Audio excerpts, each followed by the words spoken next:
কোরআনে কারীমের 30 নম্বর পারা সূরা আল বুরুজের কসমের পরে 3টা আয়াত পড়েছি। রব বলেছেন কুতিলা আসহাবুল উখদুদ, যারা গর্ত খনন করেছে তারা ধ্বংস। আন-নারি যাতিল ওয়াকুদ, যারা গর্তের পাড়ে বসে আগুন জ্বালিয়েছে তারা ধ্বংস। ইদহুম আলাইহা কুউদ, যারা এর পাড়ে বসে তামাশা দেখেছে তারাও ধ্বংস। যারা গর্ত খনন করেছে, যারা আগুন জ্বালিয়েছে, যারা তামাশা দেখেছে তারা ধ্বংস। আমাদের আজকের মূল আলোচ্য বিষয় হচ্ছে তারা কারা। কথা কি বোঝাতে পেরেছি? আর তারা কেন গর্ত খনন করলো, কেন আগুন জ্বালালো, কেন তামাশা করলো। আর এই কথাগুলা আল্লাহ পাক রব্বুল ইজ্জতুল জালাল কোরআনে বর্ণনা করে আমাদেরকে কি সাজেস্ট করলেন, কি মেসেজ, কি ইনফরমেশন, কি বার্তা দিলেন, সেটা হচ্ছে আমাদের মূল উদ্দেশ্য। কথা কি বোঝাতে পেরেছি? এর বাহিরে কথা বলবার মতো সুযোগ হয়তো থাকবে না। কথাটা এজন্য নিয়ে আসলাম এই সূরা, এখানে উদ্দেশ্য মাদ্রাসা থেকে এখান পর্যন্ত আসছি এক নিয়ত করে কথা বলবো একটা বিষয়, যেটা আমারও মনের চাহিদা ছিল, তাকাজা ছিল। আপনাদের উপস্থিতি যুব সমাজকে দেখে আমাকে দিন বিজয়ের গল্প বলতে মন চায়। যারা সমাজে বিপ্লব ঘটিয়েছিল, সন্ত্রাসবাদ, উগ্রবাদ, জঙ্গিবাদ, চরমপন্থার বিপরীতে একমাত্র আল্লাহ তাওহীদ এবং রিসালাতের মাধ্যমে, সে কথাগুলা আমরা শুনবার চেষ্টা করব। তো আমার কথা আমি জানি, আমি এলাকায় কখনো আসিনি, আমার মনে পড়ে না আপনাদেরকে আমি চিনি, আপনারা আমাকে চিনেন। তো আমি যেটা বলবো, আমার কথা আপনাদের অনেক খারাপ লাগবে, শোনেন। যাদের খারাপ লাগবে আপনার ডাইরেক্ট পিন্ডালে দাঁড়িয়ে যাবেন, সোজা দাঁড়িয়ে যাবেন, দাঁড়িয়ে আমাকে প্রশ্ন করবেন। আমি বসা থাকাকালীন সময়ে সকল প্রশ্নের জবাব দেব, সকল প্রশ্নের। কিন্তু এখান থেকে বের হওয়ার পরে কোনো সমালোচনা, গীবত, ধান্দামি, মাস্তানি, গন্ডামি এর বাহিরে চলবে না। ইজতানিবু কাসীরাম মিনাজ যন ইন্না বা'দাজ যন্নি ইসমুন, অনেক ধারণা চূড়ান্ত পর্যায়ের গুনাহ। ওয়ালা তাজাসসু, এবং প্রতারণা করা যাবে না। ঠিক আছে তো ইনশাআল্লাহ? ঠিক আছে, খুব বেশি কথা বলবো না। আপনাদের কাছে আমার 1 নম্বর প্রশ্ন, আলোচনা শুরু করতে যাচ্ছি আমরা। 1 নম্বর প্রশ্ন, আমি 2টা প্রশ্ন করব, সেটাই মূল আলোচনা থাকবে। 1 নম্বর প্রশ্ন, আমার সামনে যারা বসেছেন তারা আপনারা সকলে মানুষ কিনা? সকলে বললেন না। আপনারা মানুষ কিনা?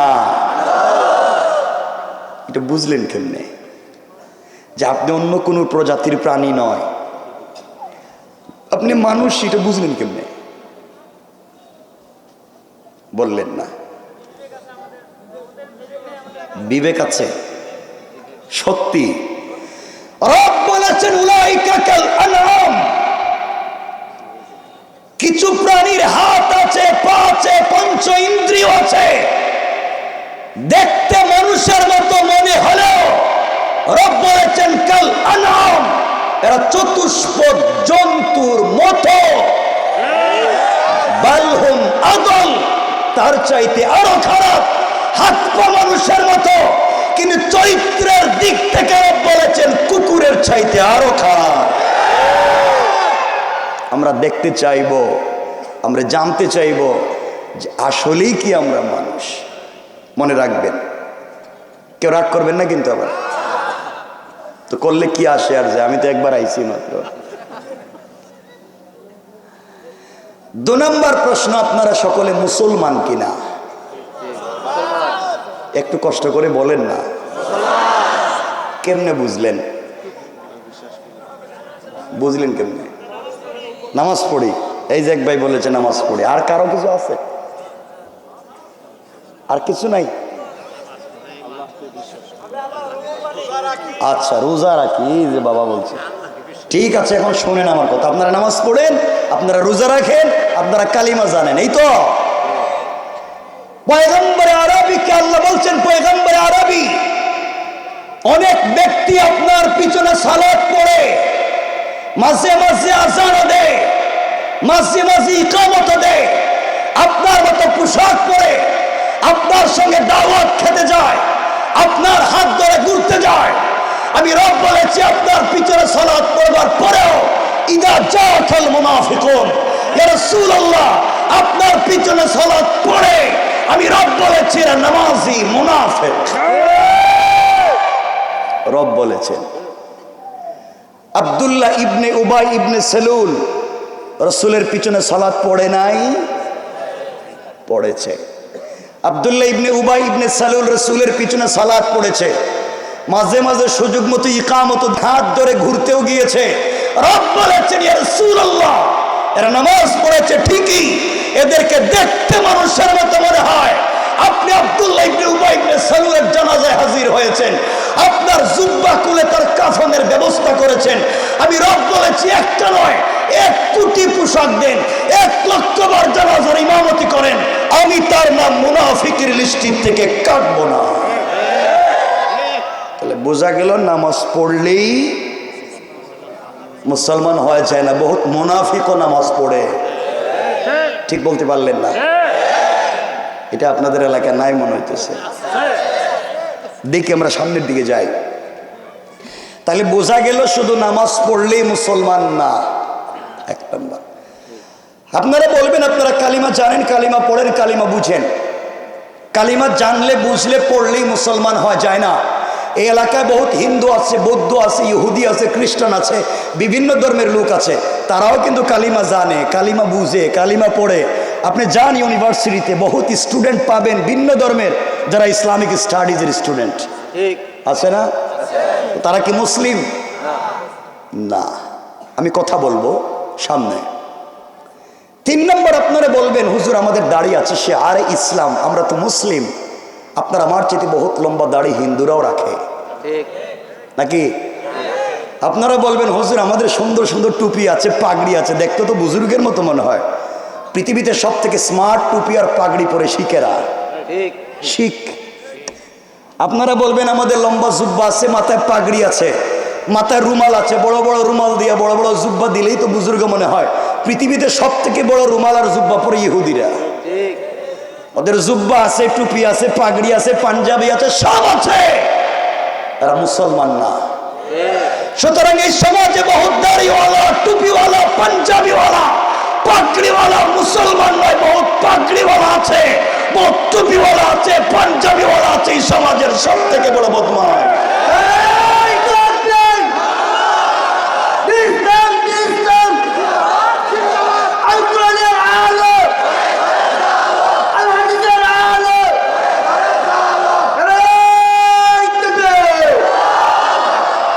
এই যে পোশাক, আমার পাঞ্জাবি আছে না পরনে, লম্বা একটা জুব্বা লাগালাম, সুন্দর একটা রুমাল দিলাম, আপনারা মনে করলেন বহুত বড় বুজুর্গ মনে আসছে, পিসা বুজুর্গ।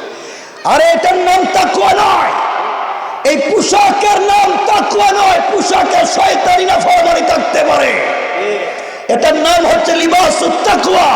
এটা তাকওয়ার পোশাক, এটা তাকওয়া নয়। তাকওয়া হচ্ছে দিলের ব্যাপার। আত্তাকওয়া হাহুনা, আত্তাকওয়া হাহুনা, আত্তাকওয়া হাহুনা। তাকওয়া হচ্ছে দিলে, পোশাকে নয়। শুধু পোশাক পরলে হবে না, ভিতরে শয়তানি রাইকা। বুঝাতে পারলাম? এতটুকুন যদি বুঝেন সামনের কথা বুঝবেন। তাহলে আসুন এই সুন্দর সুজলা সুফলা শস্য শ্যামলা স্বচ্ছ সুপ্রজ্জ্বল সোনার সমাজ ব্যবস্থাকে, সমাজের সুন্দর অবকাঠামোকে নষ্ট করে নাফরমানি তৈরি করেছেন আপনারা। আপনারা সমাজ নষ্ট করছেন, আপনারা রাগ করলেন। একটু আগে বলছেন আপনারা মুসলিম, আমি এখন একজন একজন করে দেখব। আমি জানি না বৃহত্তর গাজীপুরে খবর নেন, বৃহত্তর কালিয়াকৈর শফিপুরে খবর নেন। আমার সামনে হাজারো মুরব্বী বসা, যাদের মুখের দাড়ি সাদা, পকেটে 1 হাত লম্বা তসবিহ আছে, মাথায় টুপি আছে, কোন পীরের মুরিদ হতে পারে। বহুত মুরব্বী এলাকায় খুঁজে পাবেন 5 ওয়াক্ত নামাজ পড়ে, কিন্তু এলাকার সব থেকে বড় সুদের ব্যবসায়ী নাই। যে নামাজ পড়ে সুদ খায়, কোন কোয়ালিটির মুসলিম? একটু আগে যে বললেন নামাজ পড়েন আপনারা, যে নামাজ পড়ে সুদ খায় সে তার মায়ের সাথে জিনার মতো অপরাধ করে। যে নামাজ পড়ে সুদের ব্যবসা করে সে আল্লাহ এবং তার রাসূলের বিরুদ্ধে যুদ্ধের মতো অপরাধ করে। যারা আল্লাহর বিরুদ্ধে যুদ্ধ করতে চায়, যারা মায়ের সাথে জিনার মতো অপরাধ করে, তারা চাই হোক মুসলমানদের সমাজে মুসলমান পরিচয় দিয়ে বসবাস করার ন্যূনতম অধিকার নাই। এই লোক এলাকায় নাই? এখানে কেউ আসেননি সুদ খান? নাই মনে। কে সুদের ব্যবসা করেন দেখি তো, হাত উঠান। সব অলিয়া উলিয়া দেখতেছি, মাশাআল্লাহ। আমি তো বুজুর্গদের এলাকায় আসছি। শোনেন আমি কি বলতে চাই, আমি মিষ্টি কথা খুব জানি, দিলের তাকাজায় কথাগুলা বলছি, শোনো। যুবকেরা অবশ্য কি বলতে চাই বুঝো, শেষ পর্যন্ত কি মেসেজ দিতে চাই শোনো। সমাজ নষ্ট করেছেন আপনারা। অনেক মুরব্বী আমার সামনে বসা, যাদের বুকে দাড়ি সাদা, আগের মতো বডিতে শক্তি নেই, হাঁটতে পারেন না, এরপরে আযান হলে মসজিদে নামাজের জন্য রব বলেছেন হাইয়া আলাল ফালাহ, কল্যাণ আমার কাছে। আর বহুত মুরব্বী আযানের পরে 4 দোকানে বৈশা টেলিভিশন দেখে। এটা এলাকায় নাই? 4 দোকানে বসে টেলিভিশন দেখে আর সমালোচনা করে কার বউ কার সাথে বাজ্যা গেল, কার ছেলে কার মেরে নিয়ে গেল গা। এই নিয়ে মুরব্বীর টেনশনের শেষ নাই। এগুলা দিয়ে তোমার লাভ কি? তুমি কই যাইতেছো হেডার খবর নাও না কেন? নাই এগুলো এলাকায়? এগুলা করে মুসলমান পরিচয় দিতে লজ্জা করে না? কেউ রাগ করবেন না যারা ভিলেজ পলিটিক্স করেন, এলাকার রাজনীতি করেন, এলাকার মোড়ল, এলাকার মাতবর, এলাকার বিচারী, পঞ্চায়েতের মুরব্বী। কসম রব্বে পাকের জাতের আমি কাউরে চিনি না। অনেক মুরব্বী আছে এলাকায়, অনেক লিডার আছেন, অনেক বড় বড় মাতবর আছে এলাকায়, যারা বিচার করতে গিয়া 1 কাপ রং চা খাইয়া এদিকের বিচারকে এদিকে দিয়ে দেয়। নাই? আমি কথা বলছি সামাজিক অবক্ষয় নিয়ে। সমাজ নষ্ট করেছেন আপনারা। বড় মুরব্বীর হাতে যদি কেউ 1000 টাকা ধরাইয়া দেয়, তাহলে দেখবেন হালাল রে হারাম, হারাম রে হালাল বানাইয়া দিস। আছে না নাই? আচ্ছা, আল্লাহর ওয়াস্তে সমাজ নষ্ট করেন না। কম কম বলতেছি তো, কারণ সময় কম, 12টা হয়ে গেছে রাত্রে। আমার লাগবে না, আমার খেদমত দিয়ে কি করবেন? আমি তো ছোট মানুষ, ওটা বন্ধ করে দেন। এই বয়সে আমার খেদমত করলে বুড়ে গেলে কি করবো? তো জোয়ান মানুষ। সমাজ আপনারা নষ্ট করেছেন। সমাজ নষ্ট করতে করতে এমন এক জায়গায় নিয়েছেন, আল্লাহর ওয়াস্তে কেউ রাগ করবেন না। সমাজ নষ্ট করতে করতে এমন এক জায়গায় নিয়ে গিয়েছেন, ম্যাক্সিমাম মসজিদের সভাপতি সুদখোর, ক্যাশিয়ার ঘুষখোর, সেক্রেটারি দুর্নীতিবাজ, চাঁদাবাজ, বদমাইশ, ফেন্সিডিল ব্যবসায়ী, ইয়াবা ব্যবসায়ী, ইতিমের জায়গা দখল করে, বিধবার বাড়ি দখল করে, গরিবের রাস্তাঘাট বন্ধ করে, মাস্তানি চাঁদাবাজি করে মসজিদের দায়িত্বশীল হয়েছে।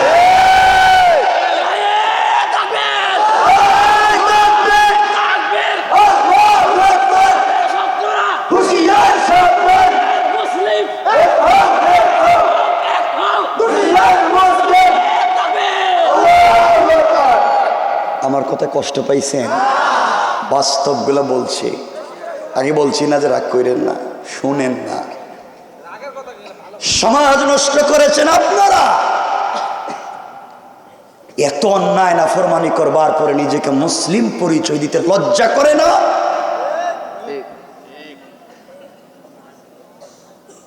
শুধু অল্প অল্প বলেই সংক্ষেপ করব। শোনো মুসলমানের, আল্লাহর ওয়াস্তে আজকের কথাগুলো বুঝো। আমিও তোমাদের ভাষায় কথা বলছি, তোমাদের মতো জোয়ান। আমিও চাইলে দাড়ি কেটে ফর্ম শেভ করে আমিও পৃথিবীর যে কোনো জায়গায় নষ্টামি করতে পারি। আল্লাহ আমাকে বহুত বহুত বহুত সুযোগ দিয়েছে দুনিয়ায়।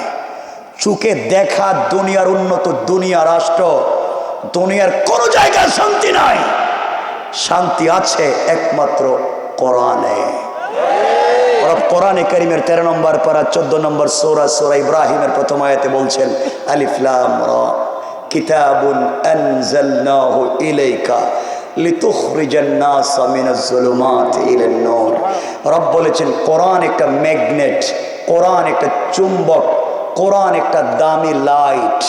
তোমরা সিস্টেমে সমাজের অন্ধকারে লাগাইয়া দাও, অন্ধকার থাকবে না, আলোকিত করে দিবেন কে? রাগ করেন না, সমাজ নষ্ট করতে করতে আল্লাহ মাফ করুক। উলামায়ে কেরাম বসা, কেউ রাগ করবেন না। আজকাল উলামায়ে কেরামও তো বিপদে কথা বলতে পারেন না। হুজুর ওয়াজ করলে চাকরি থাকে না, জায়গা চাকরি। আজ আপনাদের এলাকায় আছে কিনা জানি না, ম্যাক্সিমাম মসজিদে গিয়ে দেখবেন চেয়ারের অভাব নাই। নামাজে চেয়ার আর চেয়ার, চেয়ার চেয়ার আসেনি গুলো আল্লাহ জানে। কেন বাবা চেয়ার দিয়ে কি হয়? কন্ত চেয়ারে কারা বসে নামাজ পড়ে? অসুস্থ। কিসে ব্যথা? মাজায় ব্যথা। মাজায় ব্যথা আর কই ব্যথা? হাঁটু ব্যথা। তো এই সাইডও বস। তো এই বেচারা যাদেরই অসুস্থতা, এদেরকে কি মসজিদে কেউ কুলে করে নিয়ে গেছে? গেল কেমনে? আবার বলেন, আবার বলেন। হাঁটছেতে বসছে কেমনে? হাইটা হাইটা যদি মসজিদে যাইতে পারছে, তাহলে বসতে কইছে গেলা? এটা কোন ইসলামে পাইছেন যে হাঁটতে পারেন বসতে পারেন না? হাঁটতে পারেন, মসজিদে গেলে বসে যান, দাঁড়াতে পারেন না। কে বলেছে? রব বলেছে দাঁড়াতে পারো না মাটিতে বসে যাও, ওখানে বসতে পারো না শুয়ে যাও, শুয়ে পারো না ইশারা পড়ো, ভালো না লাগে না পশ্চিম দিকে পাও দিয়ে নামাজ পড়ো, বা যেভাবে ভাল লাগে যেভাবে পারো আমি রব বলেছি সেভাবে পড়ো। এরপরে আমার সামনে মাস্তানের মতো পা লম্বা করে আর হেলান দিয়ে বসে মাস্তানের মতো নামাজ পড়তে চাইও না। আমার সামনে ভাব দইরে বইসো না। আমি রব, আমি গোলাম না, আমি মুনিব, তুমি গোলাম, তুমি আমার গোলাম। তোমার এত সাহস আমার সামনে চেয়ারে বসে ভাব ধরো, পা লম্বা করে হেলান দেও? লজ্জা করে না? রবের সামনে গিয়েছ, কষ্ট পাইলেন? বসতে আপত্তি নাই বাবা, যদি কাউরে কয় হাঁটুতে সমস্যা, কিডনি, বাল্ব, লাংস সব গেছে গা নষ্ট হইয়া। আপনি বসতেই যদি হয় তাহলে হেলান দেওয়া চেয়ারে বসবেন কেন? আপনি বসবেন টুলে। কিসে বসবেন? আর ভাব ধরতে পারবেন না, উল্টা পাল্টা করলে পড়ে যাবেন। হ্যাঁ, টুলে বসবেন। শুধু রুকু সেজদার কাম টুলে আদায় করবেন, কিয়ামের কাজ দাঁড়াইয়া থাকবেন। নামাজ হবে না, বউ বাচ্চা নিয়ে মার্কেটে যান, সারা দুনিয়া ঘুরাইতে পারেন, মসজিদে গেলে বসা লাগে চেয়ারে। কষ্ট পাইলেন? একটু হাত দেখান তো দেখি কারা কারা কষ্ট পাইছে। খাইছে তো ওয়াজ করবো কেমনে? কষ্ট পাইলেন? আমি ভাইদেরকে বলবো আগামীতে একটা বড় মাঠে প্রোগ্রাম করাতে, বড় মাঠে, যেন আরো বেশি মানুষের জায়গা। খুব মৌলিক কথা বলবো, মনোযোগ দিয়ে শোনেন। মৌলিক কথা বলছি, মনোযোগ দেন। বাচ্চারা আজকালকে মসজিদে নামাজে যায়, আপনাদের এলাকায় কি জানি না, বাচ্চারা মসজিদে নামাজ পড়তে যায় আর কিছু মুসল্লি আছে ওদেরকে বাইর করে দেয়। আছে না এগুলি? এক মুসল্লি গাকে, এই বাচ্চা তুই নামাজ পড়তে আইসিস, তোর বাপরে জীবনে মসজিদের আশেপাশে দেখলাম না, তোর দাদারেও মসজিদে দেখলাম না, তুই নামাজি ইসে করে বাইরে বাইর করে দেয়। কিছু মুসল্লি আছে বাচ্চাদেরকে গাকা পিছনে যা, গেছে এক কাতার পিছনে, আরেক মুসল্লি গাকায় আরেক পূজা, গেছে আরেক কাতার পিছনে, আরেক মুসল্লি গাকায় আরেক পূজা। বাচ্চা যাইতে যাইতে গেছে গা বারান্দায়, ও দূর জিন্দগি তার মসজিদে আইতাম না, বাইরি করে যখন দিছে রে লাভ কি?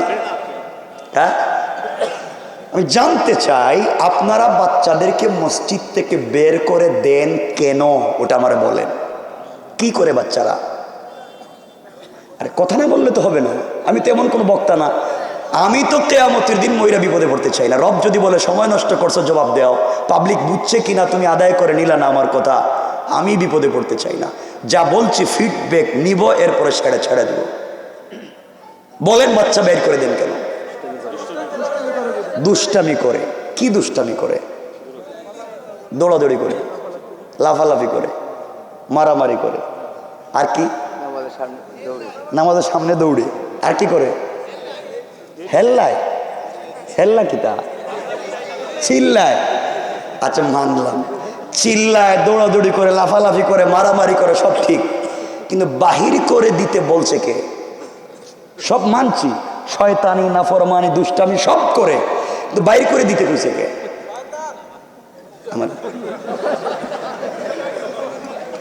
আমি কই না, এরা কইতেছে। বাইর করে দিবেন কেন? বাচ্চা মসজিদে গিয়েছে, বের করে দিবেন কেন? এ বাচ্চা সিনেমা দেখতে যায় নাই, এই বাচ্চা গানের আড্ডায় যায় নাই, এই বাচ্চা দুনিয়ার কোনো খারাপ মজলিসে যায় নাই, আল্লাহর ঘরে এসেছে, বের করে দিয়েছেন কেন?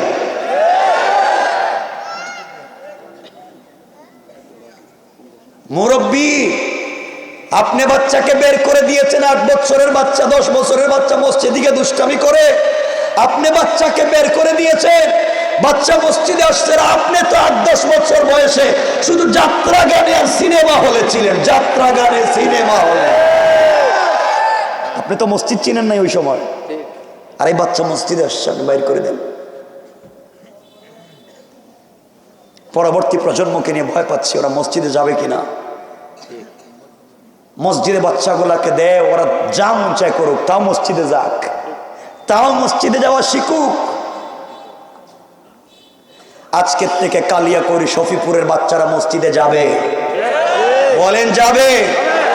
দরকার হলে মারামারি করব, দৌড়াদৌড়ি করব, দরকার হলে চিল্লাচিল্লি করব, প্রয়োজনে মুসল্লি লঙ্গি ধরে টানবো, প্রয়োজনে ইমামের পায়জামা ধরে টানবো, তাও বাচ্চা মসজিদে যাবে। বলেন যাবে? যাবে, মসজিদে যাবে। বাচ্চারা যদি মসজিদে যাওয়া শিখে, ও গাঁজা খাবে না, ফেনসিডিল খাবে না, ইয়াবাকুর হবে না, বদমাইশ হবে না, আরেকজনের জমি দখল করে ফ্যাক্টরি বানাবে না।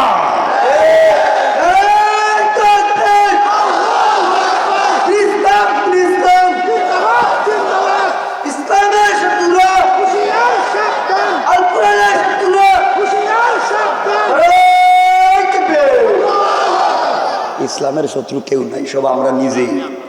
এটা বাদ দেও, আমরা নিজেই শত্রু হয়ে বসে রয়েছি। এক হুজুর আর এক হুজুরের গুতায়। হ্যাঁ, পাবলিক কথার কি হইলো? আজকে ফেতনা কেউ রাগ করবেন না।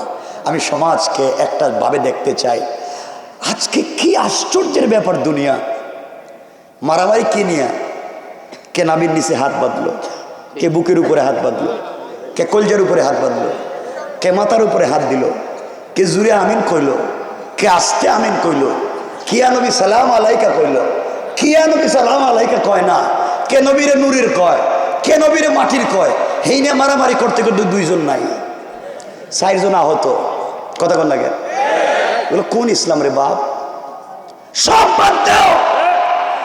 যারা আমার কিবলার দিকে মুখ করে সালাত পড়ে, যারা আমার জবাই করে পশুর গোশত খায়, যারা আল্লাহ তাওহীদ মানে, যারা আল্লাহ রাসূলের রিসালাত মানে, তারা যাই হোক আমার ভাই, আমার ভাই, আমার ভাই। ফিতনা করো না। ফিতনা করতে করতে কি করছেন? 2 ভাই একই ঘরে থাকে, একই টেবিলে খাবার খায়, কিন্তু 2 ভাই নামাজ পড়ে 2 মসজিদে, না এলাকায়। কি হইছে সমাজ ব্যবস্থা? কি হয়ে গেল গা? আল্লাহ হেফাজত করুন। কষ্ট পাচ্ছেন মনে আমার কথায়? আমি কি কথা একটু বলতে পারি? বসবেন তো ইনশাআল্লাহ? আমি জানি আপনাদের গরম লাগতেছে। হ্যাঁ, এটা আমিও জানি। হ্যাঁ, আমার সাথে হুজুর গেল কোন আসেনি আশেপাশে? এই যে হুজুর আমারে বলছিল 10টার সময় দিব, এই দেখ চাইতেছে হুজুরে আমার দিকে। হুজুর কিন্তু এই কাজটা করলো, জাগা মাদ্রাসার উপকার হইলে হইল আলহামদুলিল্লাহ। কথা এতটুকু তো বুঝছেন? এতক্ষণ বললাম সামাজিক অবক্ষয়, সামাজিক অবক্ষয় মনে রাখবেন, এটা হচ্ছে সামাজিক অবক্ষয়। এখন বলবো বেঁচে থাকার পথ এবং পদ্ধতি। কথাগুলো বুঝবেন, যদি এভাবে না বুঝেন আমার ওয়া জিন্দগিতে বুঝবেন না। কিন্তু আফসোস হয় যুবকদেরকে দেখে, তোমাদেরকে দেখে কলেজে ঠান্ডা হয়ে যাচ্ছে। আমি কিছু বলতে চাই, যুবক শোনো, কিছু মানুষ আছে তোমাদেরকে নিয়ে ট্রল করবে। যুবকেরা বিভিন্ন ফ্যাক্টরিতে কাজ করে, স্কুল কলেজে পড়ে, নতুন নামাজি হয়েছে, প্যান্ট ঠিক নাই, টাকনু ঠিক নাই, পায়জামা ঠিক নেই, অজু ঠিক নেই, দাড়ি ঠিক নেই। কিছু মুসল্লিদেরকে কয়া দেখছো কোন জায়গায় ধাক্কা খাইছে, গুতা খাইছে মনে হয়, এখন হয় এই জন্য মসজিদে নামাজ টামাজ শিখছে কি, এর নিয়ে ঠাট্টা বিদ্রুপ করে মসজিদ থেকে বাইরে হয়ে যায়। মানুষকে দূরে সরাইয়া দিও না। ও নামাজ জানে না, অজু জানে না, দাড়ি ঠিক নাই, প্যান্ট ঠিক নাই, পায়জামা ঠিক নাই, ওরে বাইর করে দিও না। হাসি মুখে বুকে জড়াইয়া নাও, তাকে কাছে নিয়ে আসো, ওকে দিন শিখাও, দিন বুঝাও, একদিন তোমার আমার চাইতে ভালো মানুষ হয়ে যাবে। ভালো বুঝাও। যুবক তোমাদেরকে বলছি, আমিও তোমাদের মতো জোয়ান তো তরুণ। আজ যুবকদের কথা কি বলবো, অল্প 1 মিনিটে বলে দিই, তোমরা যে খারাপের খারাপ হইছ। তোমরা আজকে বাবা যুবকরা আছে আর তার গার্লফ্রেন্ড আছে, ঠিক নেই? কিতা ঠিক? ঠিক কিতা? যুবকরা আছে আর তাদের প্রেমিকা আছে, প্রেমিকার হে আর কিচ্ছু নাই। জওয়ানেরা শোনো, আমিও প্রেম করি, আমি বুড়ো হয়ে যাই নাই, আমিও প্রেম করি, আমারও প্রেমিক আছে। কিন্তু তোমরা ভুল জায়গায় প্রেম করো, জায়গা চিনিয়ে শুনে বুঝে প্রেম করো, আমার কোনো আপত্তি নাই। খারাপ জায়গায় প্রেম করতে যাইও না। শোনো তোমাদের প্রেমের জায়গাটা কি যুবক, 1 মিনিটে বুঝো ভাই। তুমি যেই মেয়ের প্রেমে পড়েছ, তুমি যার প্রেমে পড়ে উন্মাদ হয়েছ, পাগল হয়েছ, শিষ্টাচার বিবর্জিত ব্যবহার শুরু করেছ, যেই মেয়ের প্রেমে পড়ে তার চামড়া হয়তো অনেক স্মার্ট, তার চেহারা বিউটিফুল, তার বয়স এক্সট্রা অর্ডিনারি করা, হ্যাঁ যখন তোমার টেলিফোনে কথা কয় তখন বাতের প্লেট ফালায় কুত্তার মতো দৌড় দাও, ঠিক না? এটা ঠিক কয় কারা আমি বুঝলাম না। তুমি যেই কাজটা করো ভাই, তুমি জানো না তোমার স্মার্ট বান্ধবী, তোমার স্মার্ট প্রেমিকার গার্লফ্রেন্ড আজকে রাত্রে যদি মইরে যায়, কসম রব্বে পাকের জাতের 72 ঘন্টার ভিতরে তার সুন্দর চামড়ার থেকে বের হবে পোকা, শুধু পোকা। তার ঠোঁট মুখ থেকে বের হবে দুর্গন্ধ। তুমি কার প্রেমে পড়েছ যুবক? তুমি যার প্রেমে পড়ে পড়ালেখা বাদ দিয়েছ, যার প্রেমে পড়ে ফেন্সিডিল ইয়াবা ধরেছ, যার সাথে সম্পর্ক টিকিয়ে রাখতে গিয়া মা বাপের মুখে চুনকালি দিয়েছ, যার সাথে সম্পর্ক ঠিক রাখতে গিয়ে সারাদিন ফ্যাক্টরিতে কাজ করো, দেশে বিদেশে কাজ করো, সব টাকা পয়সা জীবন যৌবন যেই মেয়ের পিছনে খরচ করেছ, যুবক তুই জানিস না কসম রব্বে পাকের জাতের ওই মেয়ে যদি আগামীকালকে ঘুম থেকে উঠে তোমার থেকে স্মার্ট, তোমার থেকে টাকাওয়ালা আরেকটা যুবককে পেয়ে যায়, হয়তো তোমাকে ভুলে যেতে 1 মিনিটও লাগবে না। তো কি এর প্রেম করলা? বোন তোমাদেরকেও বলছি, একটা ছেলের স্মার্টনেস দেখে, একটা ছেলের জব আর স্টাইল দেখে তুমি তার প্রেমে পড়ে যাইও না বোন। তুমি জানো না দুনিয়া এটা খারাপ, মারাত্মক খারাপ জায়গা। ও জোয়ান ছেলে তোমার প্রেমিক হয়তো কলিগের কথা বলে, অফিসের কথা বলে, অন্য কাউকে নিয়ে তোমাকে বাদ দিয়ে চাইনিজ কেএফসিতে বসে আড্ডা দিতে পারে, সুযোগ পাইলে তোমাকে বাদ দিয়া অন্য কাউকে নিয়ে পার্কেও যাইতে পারে। দুনিয়া ধোঁকা। প্রেম যদি করতে হয়, সম্পর্ক যদি করতে হয়, কার সাথে? আরো জোরে বলো, কার সাথে? প্রেম তো আমার আল্লাহ করেন, আমার রাসূলের সাথে করেছেন। আমার রাসূলকে আমার আল্লাহ মাঝে মাঝে ডাক দিয়া বলেছেন, ইয়া আইয়ুহাল মুদাসসির, ইয়া আইয়ুহাল মুজাম্মিল, কুম ফাআনজির, ওয়া রাব্বাকা ফাকাব্বির, ওয়া সিয়াবাকা ফাতাহহির। ও চাদর ওয়ালা চাদর খুলো, ও কম্বল ওয়ালা কম্বলের নিচ থেকে বের হও। ও কলিজার টুকরা প্রেমিক হাবিবুল্লাহ, তুমি কম্বলের নিচে খাদিজাকে নিয়ে শুয়াছ। আমি তোমার প্রেমিক আল্লাহু আরশ ইস্তাওয়া, আরশে আজিমে একা একা ভাল লাগে না বন্ধু। তুমি আয়েশাকে নিয়ে শুয়াছ। তোমার প্রেমিক লা তাখুযুহু সিনাতুম ওয়ালা নাওম, একটা মিনিট ঘুমায় না, একটা মিনিট তোমার সাথে কথা বলতে চায়। কম্বল ছাড়ো, বিছানার থেকে উঠো, দুনিয়া ভুলে যাও, ঠান্ডা পানি দিয়ে ওযু করে সিজদায় গিয়ে আমি প্রেমিককে একটাবার সুবহান বলে ডাক দাও। আমি রব কথা দিলাম আরশে আজিমে থাকবো না, সাথে সাথে তোমার ঘরের দরজায় হাজির হয়ে যাব। হাজির।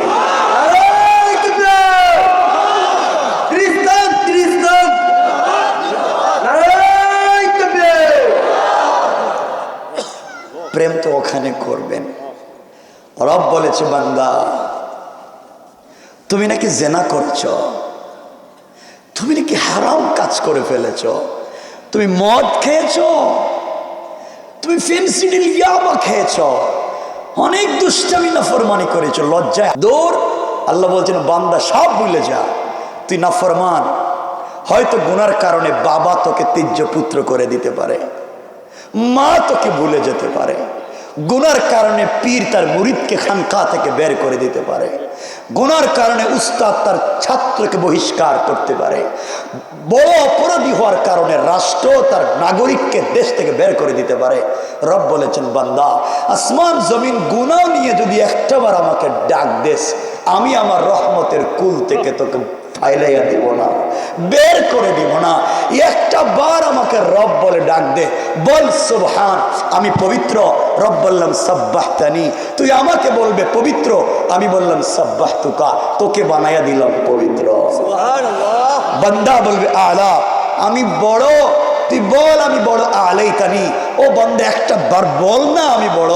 আমি বললাম আলাইতুকা, তোকে দুনিয়ায় বড় বানালাম, আখিরাতে বড় বানাইয়া জান্নাতের ওয়াদা দিয়ে দিলাম। এজন্য সম্পর্ক করব কার সাথে? জোরে বলেন কার সাথে?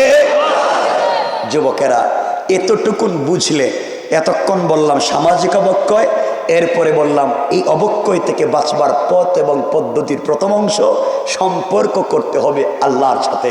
এই সম্পর্কটা কি সন্ত্রাসী কায়দায় নাকি ইসলাম কোরআন হাদিসের কায়দায়? এদিকে আমরা চলে যাচ্ছি এখন। আমার কথা কি বুঝতেছেন? কথাগুলো এভাবেই বুঝবেন, তাহলে সহজ সমীকরণে পুরো ওয়াজ বুঝতে পারবেন। আমার মুসলমান বন্ধুগণ গভীর মনোযোগ। আল্লাহর পয়গম্বর আখিরি জামানার নবী সরকারে কায়নাত দু জাহানের সরদার নবী রহমত জনাবে মুহাম্মদ রাসূলুল্লাহ সাল্লাল্লাহু আলাইহি ওয়াসাল্লাম এই পৃথিবীতে আগমন করবার অনেক দিন আগে, ঈসা রূহুল্লাহ জমিন থেকে আসমানে উঠে যাওয়ার অনেক দিন পরে ইয়ামান দেশের নজরানে এক বেয়াদব বাদশার জন্ম হলো, এক বেওকুফ বাদশার জন্ম হলো, এক অভদ্র সন্ত্রাসী বাদশার জন্ম হলো। হানাফি মাযহাবের বড় ইমাম আল্লামা ইমাম আবু বকর জাসসাস আহকামুল কোরআন লিল জাসসাসে এই বাদশার নাম দিয়েছেন ইউসুফ জুনাওয়াস। মনে রাখবেন, এই বাদশা ঘোষণা করে দিল আমার দেশে কেউ তাওহীদের কথা বলতে পারবে না, আমার দেশে কেউ রিসালাতের কথা বলতে পারবে না, আমার দেশে কেউ আল্লাহর কথা বলতে পারবে না, আমার দেশে কেউ রাসূলের কথা বলতে পারবে না। যেই ব্যক্তি আল্লাহ এবং রাসূলের কথা বলবে তার মৃত্যুদণ্ড। কি দণ্ড? এই আইন কার্যকর করতে চাইলাম, আইন করে ফেললাম। ইউসুফ জুনাওয়াস নজরানের বাদশা কথাগুলো দিল দিয়ে শোনেন।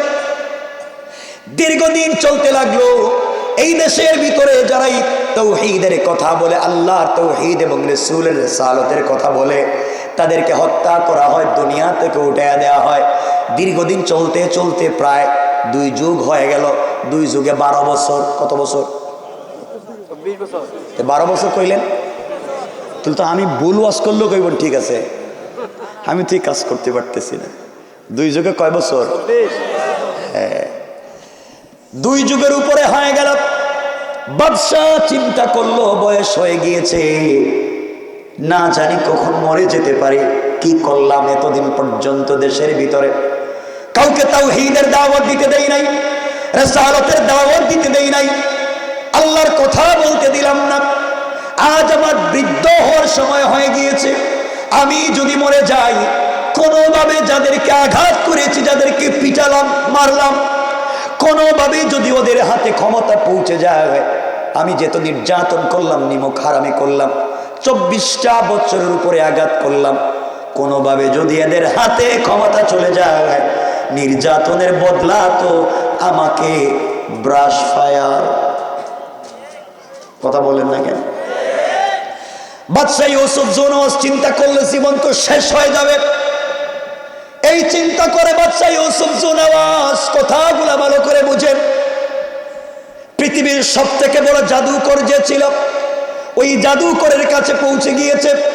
জাদুকরের কাছে গিয়ে বলছে, আব্বা জান, আমি চাই আমি মরে গেলে এই দেশের ক্ষমতায় আমার ছেলে থাকবে, সে মরে গেলে তার ছেলে, ও মরে গেলে তার ছেলে, এইভাবে যুগের পর যুগ, কালের পর কাল আমার পরিবার থেকে এই দেশের শাসন ক্ষমতা চলবে। পৃথিবীর অন্য কেউ যেন সুযোগ সাহস না পায়, এই ব্যবস্থাকে আপনি করে দিতে পারবেন? জাদুকর ডাক দিয়ে বলছে, বাদশা জাহাপনা, আপনি বললে আমি করে দিব, বিনিময় কি দিবেন? বাদশা ইউসুফ জুনওয়াজ বলছে, জাদুকর, আপনি যা চাইবেন তাই দিতে পারি, বিনিময়ে শুধু আমার ক্ষমতা টিকিয়ে রাখবার ব্যবস্থা করেন। জাদুকর ডাক দিয়ে বলছে, বাদশা ইউসুফ জুনওয়াজ, আপনি আপনার পুরা দেশ নাজরান খুঁজে, পুরা দেশ খুঁজে একটা যুবককে বের করে নিয়ে আসেন, শিক্ষিত একটা চালাক যুবক আমার কাছে দেন। এই যুবকের মাধ্যমে আপনার দেশের ক্ষমতায় আপনাকে টিকিয়ে রেখে দেব। বাদশা ডাক দিয়ে বলছে, জাদুকর, একটা মাত্র যুবক দিলে ওই যুবকের মাধ্যমে আপনি আমার দেশের ক্ষমতা আমার হাতে রেখে দিবেন, বুঝলাম না কেমনে? জাদুকর ডাক দিয়ে বলছে, বাদশা জাহাপনা, একটা যুবক যদি আপনি আমাকে দিতে পারেন, ওই যুবকটাকে আমার মতো জাদুবিদ্যা শিক্ষা দেব, আমার মতো বড় জাদুকর বানাইয়া দিব। ওই এক যুবকের জাদুকরের মাধ্যমে আপনি আপনার দেশের ক্ষমতায় থাকবেন, কেউ সুযোগ পাবে না। তারিখে ইবনে জারির তাবারিতে লিখে, এমন সময় বাদশাহ বলছে, জাদুকর, কেমনে আমাকে একটু বুঝাইয়া দেও, একটা যুবক দিলে কেমনে দেশের ক্ষমতায় থাকবো? জাদুকরের জবাবে জাদুকর হিসাবে বলতে লাগলো, বাদশাহ, এক যুবক যদি আপনি আমাকে দেন, আমার মতো জাদুকর বানাই আপনার দেশে পাঠাইয়া দিব। এই জাদুবিদ্যার মাধ্যমে যুবক আপনার দেশ নাজরানে গিয়া জাদুবিদ্যার মাধ্যমে স্বামী স্ত্রীতে ঝগড়া লাগাইয়া দিবে। স্বামী স্ত্রীতে ঝগড়া, বাবা ছেলে ঝগড়া, মা মেয়ে ঝগড়া, বাইয়ে বাইয়ে ঝগড়া, হুজুরে হুজুরে মারামারি, আর পীরে পীরে গুতাগুতি। কথা কোন দেখেন? এরা হুজুরে হুজুরে মারামারি, পীরে পীরে মারামারি, ফ্যামিলি ফ্যামিলি মারামারি, গৃহযুদ্ধ লাগাইয়া দিবে, শয়তানি নাফরমানি লাগাইয়া দিবে। আপনি আপনার দেশ চালাবেন, ওরা নিজেরা নিজেরা মারামারি করবে, আপনার বিরুদ্ধে লাগবার মতো সময় ওরা পাবে না। বুঝতেছেন আমার কথা? বাদশা ইউসুফ জুনওয়াজ দেখলো ব্যাপারটা তো খারাপ না, ওরা নিজেরা নিজেরাই মারামারি করবে, একটা একটা ফতোয়া দিবে, আমি আমার দেশ চালাবো, আমার বিরুদ্ধে লাগবার সুযোগ নাই, ব্যাপার খারাপ না? ঠিক আছে, কিছু কয় না দেখি, সবাই বলেন ঠিক আছে না? এবার বাদশা ইউসুফ জুনওয়াজ পুরা দেশ খুঁজে একটা যুবককে পাইল। এই যুবকের নাম আল্লামা উবাইদুল্লাহ সিদ্দি ইনকিলাবি তাফসিরে এই যুবকের নাম দিয়েছেন আব্দুল্লাহ বিন তামির, আব্দুল্লাহ বিন তামুর। এই যুবকটাকে বাচ্চা ডাক দিয়ে বলছে, যুবক রে, কথাগুলা বুঝেন কি বলতে চাই? ও যুবক, জাদু বিদ্যা শিক্ষা করে আমার দেশে মারামারি লাগাইয়া দেও, বিনিময় যা চাইবা তাই পাইবা। আমি আমার দেশের ক্ষমতায় থাকতে চাই। আশরাফ আলী থানভী বয়ানুল কোরআনে দুইটা ব্যাখ্যা দিয়েছেন। কেউ বলেছেন যুবকটা প্রতিদিন চলে যায়, বিকেল বেলা জাদুবিদ্যা শিক্ষা করে বাড়িতে চলে আসে। কেউ বলেছেন যুবকটা 6 মাসের জন্য চলে গেল। দীর্ঘ 6 মাস পরে বড় জাদুকর হয় যুবক যখন নিজের বাড়িতে আসতেছে, বিদেশে পড়ালেখা করেছে, সরকার তার পিছনে টাকা ইনভেস্ট করেছে বিভিন্নভাবে। উদ্দেশ্য হলো নজরান থেকে তাওহীদকে মুছে দেওয়া, নজরান থেকে রিসালাতকে মুছে দেওয়া। নজরান দেশে আল্লাহর নাম রাখা যাবে না। যুবক বড় জাদুকর হয়, নজরান দেশের ভিতরে ঢুকে গেল, নিজের বাড়িতে যাচ্ছে, এরপরে বাদশার সঙ্গে দেখা করতে যাবে। দীর্ঘ পথ চলে নিজের বাড়ি গ্রামে, নিজের দেশে আসবার পরে রাস্তায় চলবার পরে কিছু দূর যাওয়ার পরে দেখে একজন মুরব্বী গাছের গোড়ায় বসে বসে, মাথায় সুন্দর টুপি, মুখের মধ্যে সুন্দর দাড়ি, গাছের গোড়ায় বসে বসে সত্য ধর্ম কালিমার দাওয়াত দিয়ে যায়। যুবক ডাক দিয়ে বলছে, আঙ্কেল আপনি গাছের গোড়ায় বসে বসে কি করেন? মুরব্বী ডাক দিয়ে বললেন, যুবকরে আমি এই গাছের গোড়ায় আল্লাহর তাওহীদ এবং রাসূলের রিসালাতের দাওয়াত দিয়ে যাই। ওই সময়ের তাওহীদ এবং রাসূলের রিসালাতের দাওয়াত দিয়ে যাই। আব্দুল্লাহ বিন তামির ডাক দিয়ে বলছে, আঙ্কেল আপনি এখানে দাওয়াত দিচ্ছেন, আপনি কি জানেন না এই দেশে নিষেধ করা হয়েছে? আপনি কেন দাওয়াত দিচ্ছেন? মুরব্বী বলছেন, বাবা বাদশাহ নিষেধ করেছি, আমার আল্লাহ নির্দেশ করেছেন, হুকুম করেছেন, শুধুমাত্র কেবলমাত্র রবের হুকুম পালন করে যায়।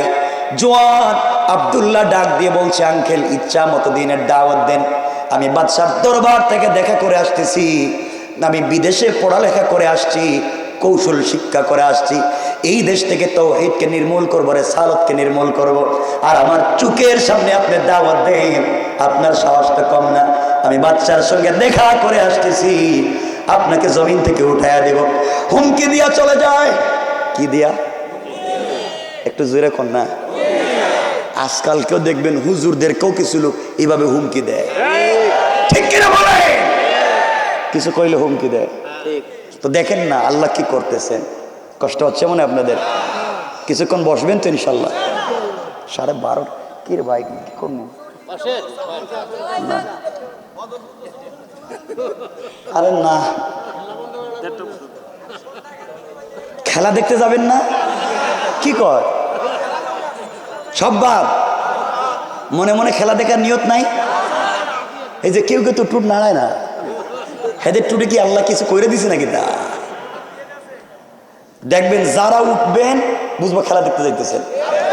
আশেপাশে আজরাইল আছে, কারে কোন জায়গায় ফালাই দিব ঠাস করে, আমসিক আও আত্রুক, আজরাইল বলবে থাপ্পড় দিব, আল্লাহ কই দে জোরে থাপ্পড় দে, দেখবেন হার্ট অ্যাটাক।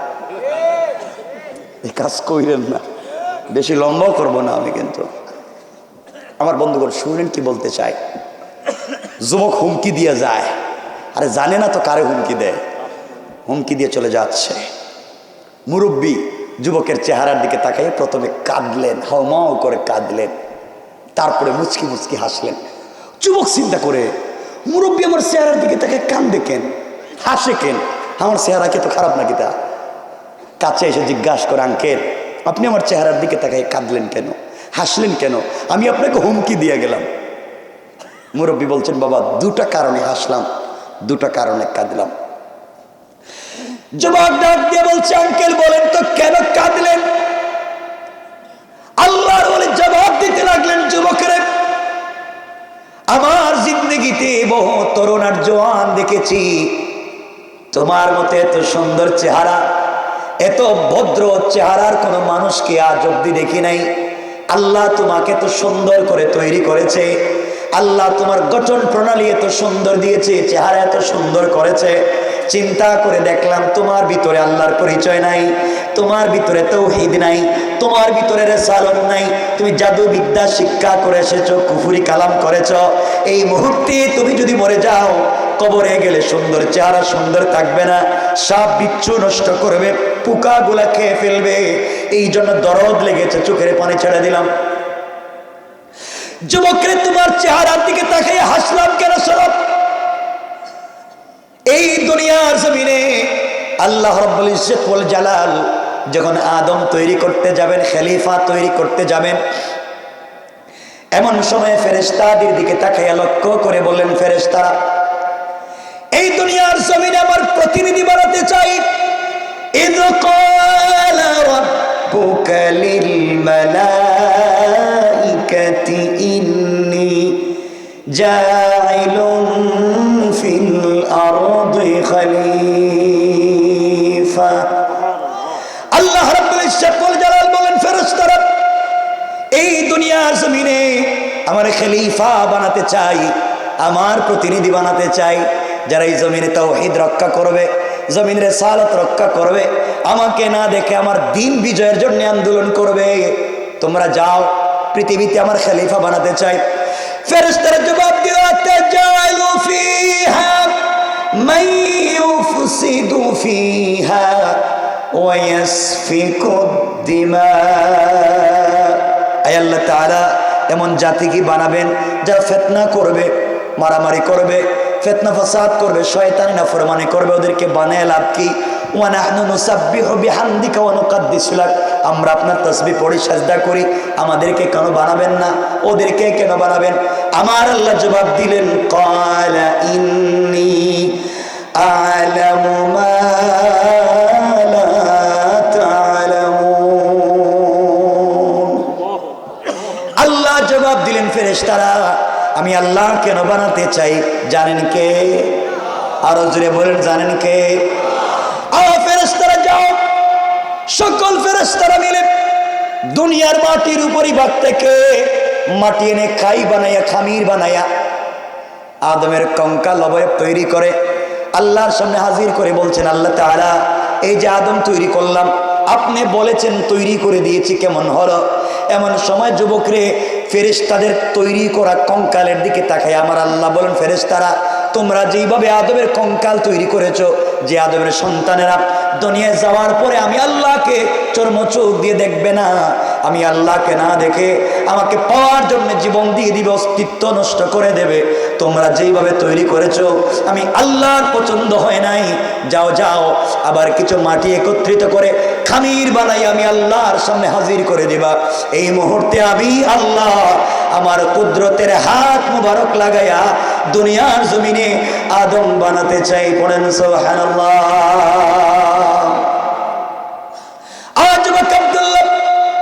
এমন সময় আমার আল্লাহ নিজের কুদরতের হাত মুবারক লাগাইয়া আদমের কপাল তৈরি করলেন, আদমের কণ্ঠনালী, আদমের গাল, আদমের ঠোঁট, আদমের চক্ষু আমার আল্লাহ নিজের কুদরতের হাতে তৈরি করে ফেরেশতাদের দিকে তাকায়া ডাক দিয়া বললেন, ফেরেশতারা তোমরা দেখো তো নিজের হাতে তৈরি করেছি, কেমন হলো? ও যুবক আব্দুল্লাহ, এমন সময় সকল ফেরেশতারা আদমের চেহারা মুবারকের দিকে তাকায়া আমার আল্লাহর কুদরতের পায়ে সিজদায় পড়ে ডাক দিয়ে বলেছে, আল্লাহ তাআলা আপনি যেইভাবে আদমকে তৈরি করেছেন এই পৃথিবীতে এত সুন্দর করে আর কোন জিনিস আমাদের চোখে পড়ে না। এই কথা আমার আল্লাহ কোরআনে কারীমের 30 নম্বর পারা সূরা 3 এর মধ্যখানে আমার আল্লাহ বললেন, লাকাদ খালাকানাল ইনসানা ফি আহসানি তাকওয়িম। আল্লাহ জানাইয়া দিলেন দুনিয়ার জমিনে মানুষকে আমি আল্লাহ যত সুন্দর করে তৈরি করেছি, এত সুন্দর আকৃতি দিয়া আর কিছুই বানাই নাই। কোন সুবহানাল্লাহ। আব্দুল্লাহ এমন সময় সমস্ত ফেরেশতারা আল্লাহর কাছে ডাক দিয়ে বলেছে, আল্লাহ তাআলা দুনিয়ায় আপনি যা বানাইছেন কোন বলে তৈরি করেছেন? আসমান কোন, ফায়া কোন, জমিনকে কোন বলে তৈরি করলেন? সব কিছুকে তৈরি করলেন, মানুষকে কেন নিজের হাত দিয়ে বানাতে গেলেন? যুবক আব্দুল্লাহ রে, এমন সময় আমার আল্লাহ জবাব দিয়েছেন, ও ফেরেশতারা যে আদমের সন্তানেরা দুনিয়া যাওয়ার পরে দুনিয়ার লোভে পড়ে, দুনিয়ার মোহে পড়ে আমি আল্লাহকে ভুলে যাবে, তারা গোটা জিন্দেগি নাফরমানি করবার পরে কোনদিন যদি আমি আল্লাহকে চিনতে পেরে আমার কুদরতের পায়ে সিজদায় পড়ে আমার কাছে তাওবা করে, যেদিন আমার দেওয়া কপাল আমার কুদরতের পায়ে লাগায়া, আমার দেওয়া চক্ষু থেকে পানি ছেড়ে দিয়া, আমার দেওয়া জবান দিয়ে আমাকে আল্লাহ বলে ডাক দিবে, সাথে সাথে আমি আল্লাহ আমার গোলামের 1000 বছরের গুনাহগুলোকে মাফ করে জান্নাতি বলে ফয়সালা করে দিতে আমি আল্লাহ 1 মিনিটও দেরি হবে না। কোন সুবহানাল্লাহ। যুবক, আল্লাহ তো বলছেন যত অপরাধ করো ক্ষমা করে দিবেন। তুমি তো মাত্র জাদুবিদ্যা শিক্ষা করে আসছো, আর তো কিছু করো নাই। আমার মন বলছে যুবকরে, তুমি যদি জাদুবিদ্যা বাদ দিয়া দাও আর এই মুহূর্তে তুমিও কালিমা পড়ে মুসলমান হয়ে যাও, আমার মন বলছে আল্লাহ তোমার জিন্দগির সব গুনাহ মাফ করে দিবেন, এই পরিমাণ সওয়াব তোমার আমল নামায় লিখে দিবেন, তোমাকে বিশ্ববিখ্যাত বুজুর্গ ওলি বানাইয়া দিবেন। আর ওই আল্লাহর নাম যদি জিকির করো, জবানে পড়ো, জবানে স্বাদ পাইবা, কলিজায় শান্তি পাইবা। যে এয়ার কুলার, এয়ার কন্ডিশন, টাই, সিরামিক ফিট করা রুমে ঘুমাইয়া, 1000 কোটি টাকার দামের বালিশে ঘুমাইয়া যে শান্তি পাবা না, একবার আল্লাহর নাম নিলে জবানে তার চাইতে বেশি স্বাদ আর শান্তি পাইবা। সুবহানাল্লাহ, একটু জোরে পড়েন না। যুবক বলতেছে, হুজুর আপনি তো বললেন কালিমা পড়লে সব পাবো, কিন্তু আমি তো জাদুবিদ্যা শিক্ষা করে আসছি কালিমাওয়ালাদেরকে ঠিক করবার জন্যে, আর আপনি আমাকে ওয়াজ করতেছেন কালিমা পড়বার জন্যে। হুজুর বললেন, বাবা তুমি জাদুবিদ্যা শিক্ষা করে যে হিকমত পেয়েছো, যে জ্ঞান পেয়েছো, আমার মনে হয় তুমি কালিমা যদি পড়ো তার চাইতে বেশি শক্তি পাইবা। আল্লাহু আকবার বললেন না? তুমি জাদুবিদ্যার মাধ্যমে সমাজে যে পরিবর্তন করতে চাও, আমার মন বলছে তুমি কালিমা পড়লে তার চাইতে বেশি করবার সুযোগ পাবা, এমন ক্ষমতার পাওয়ার পাবা। আমার মনে হয় এটা জাদুবিদ্যা দিয়ে সম্ভব না। হুজুর আমি কি করব আপনি বলতেছেন? আমার বন্ধুগণ, এমন সময় আল্লাহ সিদ্ধান্ত নিলেন, বাদশাহ ইউসুফ নওয়াজ 1000 কোটি টাকা ইনভেস্ট করে একটা যুবককে বিদেশে পাঠাইয়া, তার উদ্দেশ্য হচ্ছে এই দেশ থেকে দিনকে মুছে দেওয়া। আর আল্লাহ সিদ্ধান্ত নিলেন এই যুবকের মাধ্যমে এই দেশে দিন জিন্দা করে দেওয়া। আল্লাহু আকবার বললেন না? আল্লাহ সিদ্ধান্ত পরিবর্তন করে দিলেন। আল্লাহ চাইলেন তোমরা সিদ্ধান্ত নিয়েছো যুবক দিয়া দিন মুছে দিবে, আর আমি সিদ্ধান্ত নিলাম যুবক দিয়া দিন জিন্দা করে দেবে। আল্লাহ পারবেন না? পারবেন না? আমার আল্লাহ কোরআনে বলেছেন, ওয়া মাকারু ওয়া মাকারাল্লাহ ওয়াল্লাহু খায়রুল মাকিরিন।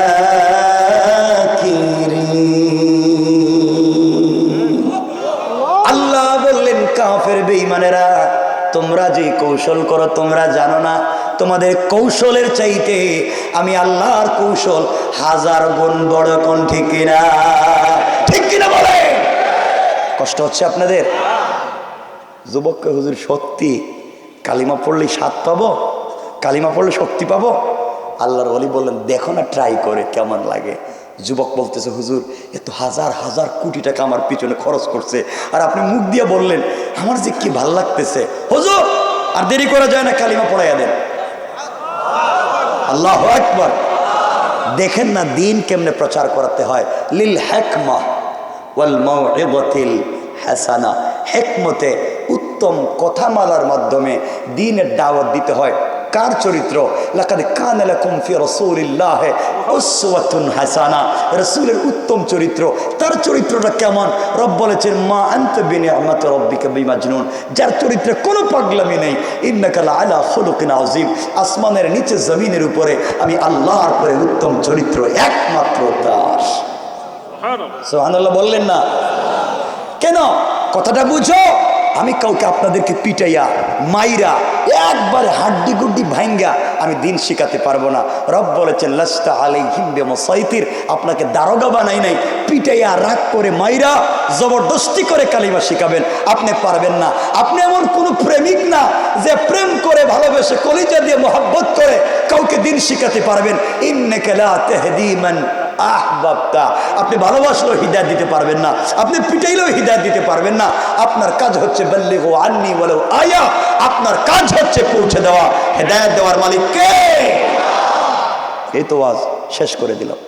কথা বুঝতেছেন তো? এভাবে এখন অর্থ হলো আমি আবার আপনাদের কাছ থেকে জবাবদিহি করতে পারবো না। রব বলেছেন তোমার কাজ পৌঁছে দেওয়া। ওয়াত্তাকু ইয়াওমান তুরজাউনা ফীহি ইলাল্লাহ সুম্মা তুওয়াফা কুল্লু নাফসিন মা কাসাবাত ওয়া হুম লা ইউজলামুন। আমার কাছে যখন তারা ফিরে আসবে আমি হিসাব নিব, তুমি হিসাব নিতে পারবে না। কেমনে হিসাব নেবেন? রব বলেছেন, ফামান ইয়ামাল মিসকালা যাররাতিন খায়রান ইয়ারা ওয়া মান ইয়ামাল মিসকালা যাররাতিন শাররান ইয়ারা।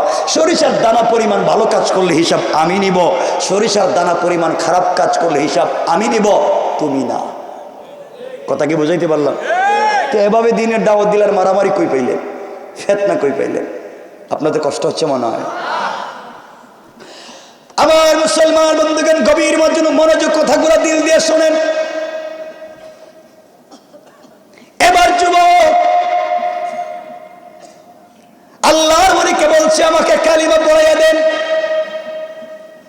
আল্লাহর ওলি যুবকটাকে কালিমা পড়াইয়া দিয়েছেন। যুবক ডাক দিয়ে বলছে, হুজুর আপনি না বললেন কালিমা পড়লে জবানের স্বাদ পাবো, কলিজায় শান্তি পাবো, আমি তো কিছুই পাচ্ছি না, আপনি তো বললেন আমি তো পাচ্ছি না। আল্লাহর ওলি বললেন, যুবক রে তুমি কালিমা অর্ধেক পড়েছ, বাকি অর্ধেক বাকি আছে। হুজুর কালিমা তো পুরাটা পড়লাম, অর্ধেক কোথায় হলো? আল্লাহর ওলি বললেন, যুবক রে জবান দিয়ে কালিমা পড়েছ, বাকি অর্ধেক হলো। তোমাকে আমার বুকের সঙ্গে বুক লাগাই একটা চাপ দিমু, জাতা দিমু। হুজুর জাতা দিলে কি হয়? দিলে বুঝতে পারবে, কারণ ইলম সিনাদের সিনা, ইলম এক সিনার থেকে আরেক সিনায় যায়। এটা শুধু কিতাব পড়ে পাওয়া যায় না। জিবরিল আমিন রাসূল পাককে তো এসে বললেন ইকরা, নবীজি বলেন আমি পারি না। আবার বলছে ইকরা, আমি পারি না। আবার বলছে ইকরা, আমি পারি না। জিবরিল আমিন বলছেন আল্লাহ কার কাছে কোরআন দিয়ে পাঠাইলেন? জমিন নিল না, পাহাড় পর্বত, কেউ কোরআন নিল না। এই কোরআন এমন একজনের কাছে পাঠাইছেন, খালি কয় পারি না। আল্লাহ বলেন জিবরাইল আমার বন্ধুকে কিতাবের মুখাফিক কি বানাতে চাই না, লা তুহাররিক বিলিসানাকা লিতাজালা বি। বন্ধু তোমাকে টেনশন করতে হবে না। ও জিবরাইল আমার বন্ধুর বুকের সঙ্গে বুক লাগাই একটা চাপ দে, 30 পারা কোরআন তার সিনায় নাজিল করে দেওয়ার জিম্মাদার আমি আল্লাহ। তো ইলম সিনাদের সিনা। যুবকটাকে বলছেন বাবা তুমি তো কালিমা পড়ছো, শান্তি তো পাইতেছো না, একটা জাতা দিলে বুঝতে পারবা। হুজুর দেন জাতা, দেখি কি হয়। আল্লাহর ওলি যুবককে বুকের সঙ্গে জড়াইয়া চাপ দিয়ে আল্লাহর কাছে ডাক দিয়া বলেছেন আল্লাহ। বাদশাহ সিদ্ধান্ত নিয়েছে এই যুবকের মাধ্যমে নাজরান থেকে দিনকে মুছে দিবে। কোটি টাকা তার পিছনে ইনভেস্ট করেছে। আয় আল্লাহ আমি তো তার জবানে কালিমা জারি করে দিয়েছি, চালু করে দিয়েছি। তার অন্তর থেকে কুফরি নেফাকি দূর করে তোমার পরিচয় তার দিলের ভিতরে বসাইয়া দাও, যেন এই যুবকের মাধ্যমে জমিনে দিন জিন্দা করা যায়। বলতে দেরি হয়েছে, যুবক চিৎকার করে বলতে লেগেছে বুজুর্গ আল্লাহর ওলি আপনি আমাকে ছেড়ে দেন। আপনার একটা চাপে এই মুহূর্তে মনে হয় আল্লাহর আরশ পর্যন্ত পরিষ্কার দেখা যায়। আল্লাহু আকবার, আপনি আমাকে ছেড়ে দেন। আল্লাহর ওলি যুবকটাকে ছেড়ে দিলেন। যুবক বলছে হুজুর কি করলেন? বুকে ধরে এখন তো স্বাদ পাই, এখন তো শান্তি পাই, আল্লাহর নাম নিলে কি যে ভাল লাগতেছে। হুজুর আমি আসছিলাম, 1000 কোটি টাকা আমার পিছনে বাদশা খরচ করছে, এই দেশ থেকে দিনকে মুছে দিবে। আজ থেকে আপনি আমার নেতা, আমি আপনার কর্মী, আমার জীবন থাকবে এই দেশে দিন জিন্দা করব।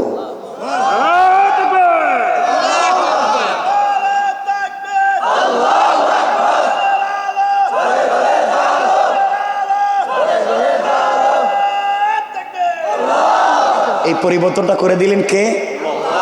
আমার আল্লাহ বললেন ইন্না কাইদাশ শাইতানি কানা দাঈফা। কাফের বেঈমানেরা দুনিয়ার জমিনে যত কৌশল করে সবগুলা কৌশল আমি আল্লাহর কাছে মশা মাছির চাইতে আরো বেশি দুর্বল। কোন ঠিক কিনা? যুবককে হুজুর আমি আসি, এখন উল্টায় দিলাম, বাচ্চা যা চাইছে এর বিরুদ্ধে। আল্লাহর ওলি বললেন বাবা যাও, বাড়িতে যাও, আগে দিন বুঝো, ইস্তেকামত করে এরপরে দিনের দাওয়াত দেয়, কোনো মারামারি সুন্দর করে বুঝাও। যুবক বাড়িতে চলে যাচ্ছে। কোথায় যাচ্ছে? সবাই বলেন না, আপনারা কথা না বলে দেখবেন হঠাৎ আমি রেখে দিয়েছি, যে কোনো জায়গায় রেখে দিব। যুবক বাড়িতে চলে যাচ্ছে, মাত্র কালিমাওয়ালা, মাত্র কালিমার কর্মী হয়েছে, বাড়িতে যাচ্ছে। দুটা রিওয়ায়াত মনে রাখবেন, আল্লামা জারুল্লাহ জামাখশরী তাফসীরে কাশাফে দুটা বর্ণনা দিয়েছেন। যুবক যাওয়ার পথে রাস্তায় দেখে হাজার হাজার শত শত মানুষ রাস্তার দুই পার্শ্বে দাঁড়িয়ে আছে। রাস্তার মধ্যখানে কেউ বলেছেন বিষাক্ত একটা সাপ দাঁড়িয়ে আছে, আর কেউ বলেছেন বিষাক্ত একটা বাঘ দাঁড়িয়ে আছে। আমরা একটা বর্ণনা নিব, একটা বর্ণনা বাদ দিব সংক্ষেপে শেষ করবার জন্য। আমরা মনে করলাম রাস্তায় বিষাক্ত একটা বাঘ দাঁড়িয়ে আছে। যুবক রাস্তায় গিয়ে পাবলিককে জিজ্ঞেস করে, আপনারা রাস্তা পার হচ্ছেন না কেন, এখানে দাঁড়িয়ে আছেন কেন? সবাই বলতেছে, বাবা এই বাঘের কারণে রাস্তা পার হতে পারি না, বাঘ যদি আমাদেরকে খায়া ফেলায় এই চিন্তা করে পার হতে পারতেছি না। যুবক সিদ্ধান্ত নিয়েছে, এই মাত্র কালিমা পড়ে আসলাম, এই মাত্র আল্লাহর খাতায় তার কর্মীর খাতায় নাম লিখিয়ে এসেছি, এবার পরীক্ষা হয়ে যাক বাঘের শক্তি বেশি না আল্লাহর কলিমার পাওয়ার বেশি। আল্লাহু আকবার বললেন না? পরীক্ষা হয়ে যাক। এই কথা বলে আস্তে আস্তে যুবক আব্দুল্লাহ বিন তামের বাঘের কাছে গেছে। বাঘের কাছে গিয়া এক হাত দিয়া বাঘের কান ধরছে। না আল্লাহ আকবার, এটা পকেটে রেখে দেন কেমন? মনে হচ্ছে কালিয়াকড়ি শফিপুরে মানুষ 2-4টা করে বাঘ পাল্টাছে মনে হইতেছে।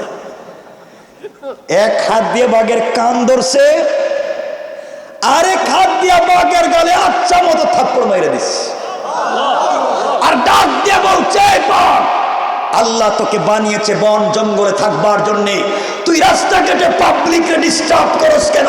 তুই আমাকে চিনস না? আমি আল্লাহর কর্মী কালিমাওয়ালা।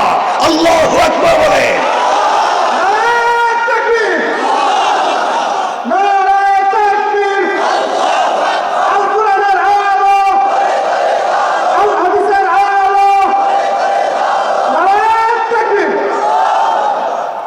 পাবলিক কই কি রে, যুবক দেখতেছি বাঘের কান ধরল, আমরা কাছেও যাইতে পারি না। কান ধরে বলছে, যা আল্লাহ তোকে বানাইছে বন জঙ্গলে থাকতে, তুই রাস্তাঘাট ডিস্টার্ব করস। কথা বলতে দেরি হয়েছে, বাঘ মাথাটা নুয়াইয়া কানটা নাড়াইয়া জঙ্গলে যেতে 1 মিনিটও দেরি করে নাই। বাঘের কাছে গিয়ে যুবক পরিচয় দিয়েছে, আমি কালিমাওয়ালা। আর রাস্তাঘাটে কিছু জুয়ান আছে আমাদের দেশে, হেরাও দেখবেন গভীর রাত্রে গাড়ি থামায়, গাড়ি থামায়, আমার সিনেনকে যা আছে সব বাইর করেন। কি পরিচয় দেয় হেটা তো আর বলতে চাচ্ছি না আজকে, যা আছে দিয়ে দেন। যুবকও পরিচয় দিচ্ছে বাঘের সামনে দাঁড়াইয়া, হে কালিমাওয়ালা। বাঘ তার কথা শুনছে, যুবক তুমিও এমন ইস্তেকামত কালিমার উপরে হয়ে যাও। রব বলেছেন সাদ বিন আবি ওয়াক্কাস সমুদ্র পার হয়ে ওপারে যেমন গিয়ে জঙ্গলে দাঁড়িয়ে বক্তৃতা করেছে, আমি তোমাকে সেই কালিমার পাওয়ার দিচ্ছি, তুমিও দিন বিজয় করতে পারবে ইনশাআল্লাহ। ঠিক কিনা বলেন? পাবলিক মনে করছে খাইছে। এই যুবকের দিকে বাঘ কথা শুনে তাইলে হে পীর হইব না তুই বকেটা। মানুষ তার বাড়িতে তেল নিয়া, পানি নিয়া, দড়ি নিয়া, শিকল নিয়া আছে। পাবলিকের তো অবস্থা খারাপ। যুবক কি আমার কাছে তেল পানি নিয়ে আসে কেন? পাবলিক এলাকার যার চোখ নাই গিয়া কয়, বাবা আমার চোখে দেখি না। যুবক তার হাতটা চোখে লাগাইয়া দেয়, সাথে সাথে চোখ ভালো হয়ে যায়। কারো পা ভাঙ্গা, যুবক পায়ে হাত দেয়, সাথে সাথে পা ভালো হয়ে যায়। এবং দেখা গেল এলাকার ল্যাংরা, লুলা, আতুর, দেড়বেটারি, হাউলা জাউলা সব লাইন ধরছে, সব ভালো হয়ে যাইতেছে, তো কেউ তো কালিমা পড়ে না। যুবক চিন্তা করলো, এটা তো আমার কাজ না, আমার তো এই কাজ না, আমি তো কাজ করতে হবে। তাহলে এখন যারা আমার কাছে সমস্যা নিয়ে আসবে, আমি বলবো আগে কালিমা পড়ো, তারপরে দোয়া করব। দেখেন দিনের দাওয়াত শুরু হয়ে গেছে, আলহামদুলিল্লাহ বলেন না? দাওয়াত দেওয়া শুরু করে দিচ্ছে। যুবক এবার পাবলিক তার কাছে যায় সমস্যা নিয়ে। যুবকের সমস্যার সমাধান আমি করতে পারি না, আল্লাহ করে দেন, আমি এক আল্লাহর উপর ঈমান আনছি, তোমরাও যদি সমস্যার সমাধান চাও তোমরাও কালিমা পড়ো। পাবলিক কালিমা পড়ে, সমস্যার সমাধান হয়ে যায়। আস্তে আস্তে যুবকের কথা পুরা নাজরান দেশে ছড়াইয়া পড়েছে। এই খবর আস্তে আস্তে পৌঁছে গেছে এই সংসদে, যেই সংসদে বসে আইন করে, রেজুলেশন করে দিন বন্ধের জন্য আইন করা হয়েছে, যেই দেশ থেকে টাকা দিয়ে বিদেশে তারে পাঠাইয়া জাদুবিদ্যা শিক্ষা করা হয়েছে, এই দেশের সংসদে খবর পৌঁছে গেছে। সুবহানাল্লাহ কি বাদ দিয়ে দিবেন? আমার মুসলমান বন্ধুগণ, গভীর মনোযোগ। এক পর্যায়ে যুবকের খবর যখন সংসদে পৌঁছে গেল, এই দেশের গালিবান মুফাসসিরিনে কেরাম তাফসিরের কিতাবে লিখেন, এই দেশে যিনি অর্থমন্ত্রী ছিলেন সে ছিল জন্মান্ধ, জন্মসূত্রে অন্ধ ছিল, কিন্তু ব্রেন ভালো থাকবার কারণে তাকে বাদশা অর্থমন্ত্রী বানিয়ে দিয়েছে। তিনি যখন জানতে পারলেন একটা যুবক মানুষের চোখ ভালো করে দিতে পারে, অর্থমন্ত্রী সে তো চোখ ভালো করতে চায়, কোটি কোটি টাকা উপহার উপঢৌকন নিয়া বহর নিয়া যুবকের বাড়িতে হাজির। যুবক তাকায়া দেখে এটা তো অর্থমন্ত্রী, এর দস্তখতের সিগনেচারের মাধ্যমে তো টাকা উঠে আমার পিছনে ইনভেস্ট করছে, হ্যাঁ শেষ পর্যন্ত আমার দরজায় আসছে। আমার আল্লাহ বললেন, ওয়াইবাদুর রাহমানিল্লাযীনা ইয়ামশুনা আলাল আরদি হাওনা। অহংকার যদি করো আমার আল্লাহ চাইলে 10 তলা থেকে থাবড়াইয়া গাছতলায় নামাইয়া দিতে আমার আল্লাহর 1 মিনিটও দেরি হবে না। আব্দুল্লাহ কয়, তো মন্ত্রী দেখি আমার বাড়িতে, এই দস্তখত দিয়া তো অর্থ মন্ত্রণালয় তোকে টাকা আমার পিছনে খরচ করলো, ও আবার কেনাইছে। বাড়িতে গিয়ে জিজ্ঞেসে, বাবা আমি তো তোমার চিনি না, চোখেও দেখতেছি না বাবা, আমি চোখে দেখি না, তুমি শুনছি চোখ মানুষরে দিতে পারো, আমার চোখটা যদি ফিরিয়ে দিতা। আব্দুল্লাহ বলতেছে, মন্ত্রী সাহেব আমি চোখ দিতে পারি না, চোখ ফিরিয়ে দিতে পারবেন আমার আল্লাহ। দীর্ঘ 30-35 বছর পরে হঠাৎ দেশের ভিতরে আল্লাহর নাম। মন্ত্রী কয়, কি কও তুমি? চোখ দিতে পারে আল্লাহ? আল্লাহকে আমাদের আল্লাহ, আমাদের খুদা তো ইউসুফ জুনাওয়াজ বাদশাহ, নাউজুবিল্লাহ বলেন। আব্দুল্লাহ বলতেছে, ও মন্ত্রী সাহেব, বাদশাহী যদি আল্লাহ হবে, হের নাকের সেন্টার ঠিক নাই কেন, হে ঠুক মুটা কেন, পাওয়ারের লাইনের মতো ফাড়া ফাড়া, চোখ ছোট, দেখতে ইথিওপিয়ার মানুষের চাইতে কালো, নিজে সুন্দর করে বানাইতে পারছে না, এই দুনিয়া কেমনি বানাইলো? বাদশাহ কই, যুবকটাকে ডাক, ও মন্ত্রী আজ আমার কাছে আপনি চোখ ফিরিয়ে পেতে আসছেন, আপনার বাদশাহী যদি আল্লাহ হবে, আপনার বাদশাহ দিতে পারে না আপনার চোখ? ঠিক কিনা বলেন? মন্ত্রীকে হেডে দেখতেছি কঠিন জিনিস।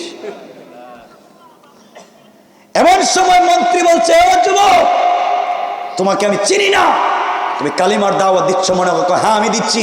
যুবক তোমাকে চিনি না, আমরা হাজার হাজার কোটি টাকা ইনভেস্ট করে আব্দুল্লাহকে বিদেশে পাঠাইছি, জাদুবিদ্যা শিক্ষা করে আসতেছে, তোমাদেরকে সাইজ করব। আব্দুল্লাহকে আমি তো হেই আব্দুল্লাহ। আল্লাহু আকবার বললেন না? কৌশলটা কার? আর জোরে বলেন কার? মন্ত্রী কো হেই আব্দুল্লাহ মানে? আপনি যে আব্দুল্লাহর পিছনে টাকা খরচ করছেন, আমি তো হেই আব্দুল্লাহ। বাবা তুমি এমন জাদু শিখছো, চোখ ভালো করে দাও। আরে মন্ত্রী সাহেব চোখ পাইলেন কই? আমি কেমনে দিতে পারি? আমি তো জাদুবিদ্যা শিক্ষা করে আসার পথে দেশে ঢুকছি, তখন উল্টা আল্লাহ আমাকে জাদু করে কালিমা পড়াইয়া মুসলমান বানাইয়া আপনার সামনে দাঁড় করাইয়া বলছে, মন্ত্রী কালিমা পড়ো নচেত খবর আছে। মন্ত্রী কয়, আমারও কালিমার দাওয়াত দিতেছে। আব্দুল্লাহ বাবা আমি এগুলো কিছু বুঝি না, আমি আসছিলাম চোখের জন্য, আমার চোখটা ফিরাইয়া দাও, আমি জায়গা। আব্দুল্লাহ বলতেছে, মন্ত্রী সাহেব চোখ আমি দিতে পারবো না, চোখ আল্লাহ দিতে পারবেন। তাহলে আমারে কি করা লাগবে? আপনি কালিমা পড়া লাগবে। সুবহানাল্লাহ নাই?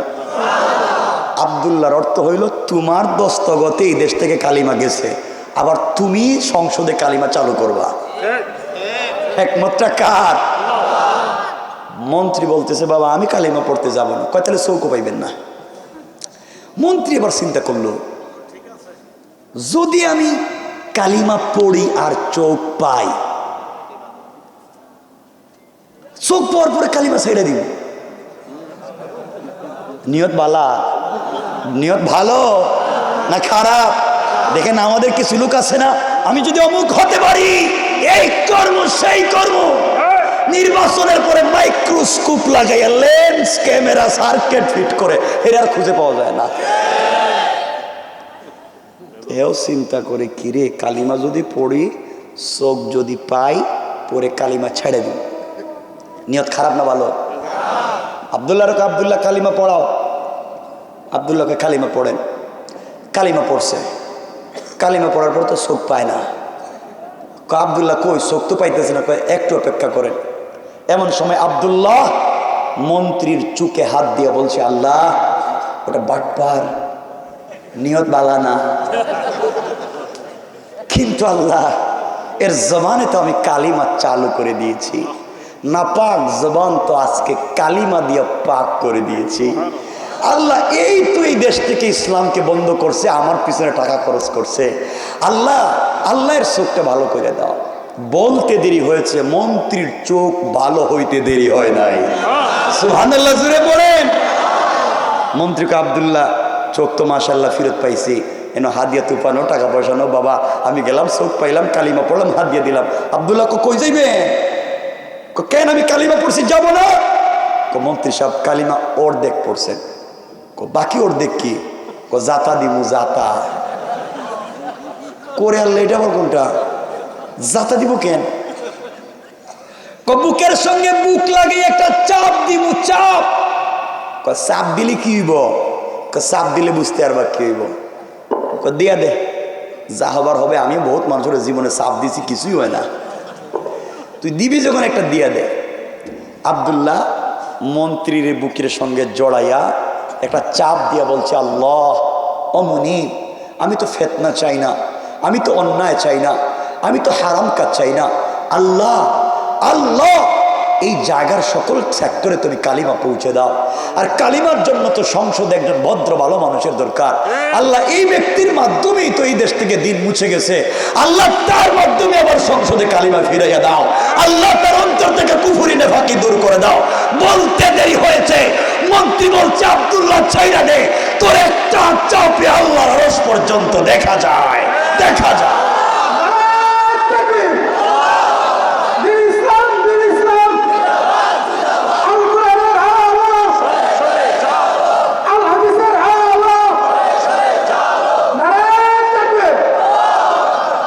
আমার বন্ধুগণ, আব্দুল্লাহ ছেড়ে দিস। এবার মন্ত্রী বলছে, বাবা তুই কি করলে আমার বুকের মধ্যে চাপ দিয়া? এই যে এখন আমার গাড়ি বাড়ি কিচ্ছু ভাল লাগে না। কে দুনিয়া কি আল্লাহর কালিমা শিখাইলে জবানে নিলেই শান্তি পাই। আমার মনে হচ্ছে আমি আলাদা কোনো ক্ষমতা পেয়ে গেছি। আর যুবক, আজ থেকে আর মন্ত্রিত্ব, আজ থেকে আর ক্ষমতা, টাকা পয়সা চাই না। এই মুহূর্তে আমিও দ্বীনের দাওয়াত দিতে চাই। আব্দুল্লাহকে মন্ত্রী সাহেব, এখানে কোনো কাজ হবে না, আপনি যে জায়গায় নিষেধ করছেন ওই জায়গায় যান। আবার মুসলমান বন্ধুগণ, গভীর মনোযোগ, সংক্ষেপ করে দিলাম। পরের দিন সংসদ অধিবেশন বসেছে। বাদশাহ ইউসুফ জু নওয়াজের পাশে অর্থমন্ত্রী বসা। এতদিন অর্থমন্ত্রীকে 2-4 জন ধরে ধরে নিয়ে যাইত, কারণ চোখে দেখে না। আজকে দেখে বাদশাহ, তাকে দেখে মন্ত্রীর চোখ ভালো, হাত দিয়া লিখতেছে। জিজ্ঞাসা করে, মন্ত্রী সাহেব আপনি চোখে দেখেন না, আপনি কেমনে লেখালেখি করেন, চোখ পেলেন কোথায়? মন্ত্রী সুজা উত্তর, বাদশাহ চোখ দিয়েছেন আমার আল্লাহ। এতদিন পরে সংসদে আবার আল্লাহর নাম। বাদশাহ ভাই কি কর? চোখ দিচ্ছে আল্লাহ মানে আমি কি? আপনি বাটপার। আমার গালি দিলেন যে? আপনি যদি আল্লাহ হইবেন এতদিন কেন ছিলাম কেন আমি? আপনি আমার চোখ দিতে পারলেন না কেন? ঠিক কিনা বলেন? আচ্ছা, তো জায়গা মতো ধরা খেয়েছে। মন্ত্রী, কে আর কালিমা শুরু করছো? এগুলো সব বাদ দেও, এগুলো উল্টাপাল্টা কইরো না। তুমি জানো না আব্দুল্লাহরে পাঠাইছি বিদেশে, কয়েকদিনের ভিতরে আসবে, কিন্তু বড় জাদুকর হয়ে আসতেছে, কাউকে রাখবে না। মন্ত্রী দাঁড়ায় কয়, বাদশাহ হে আব্দুল্লাহ তো আমারে কালিমা পড়াইলো। আল্লাহু আকবার বললেন না? এজন্য আমার আল্লাহ বললেন, ওয়া মাকারু ওয়া মাকারাল্লাহ ওয়াল্লাহু খায়রুল মাকিরিন।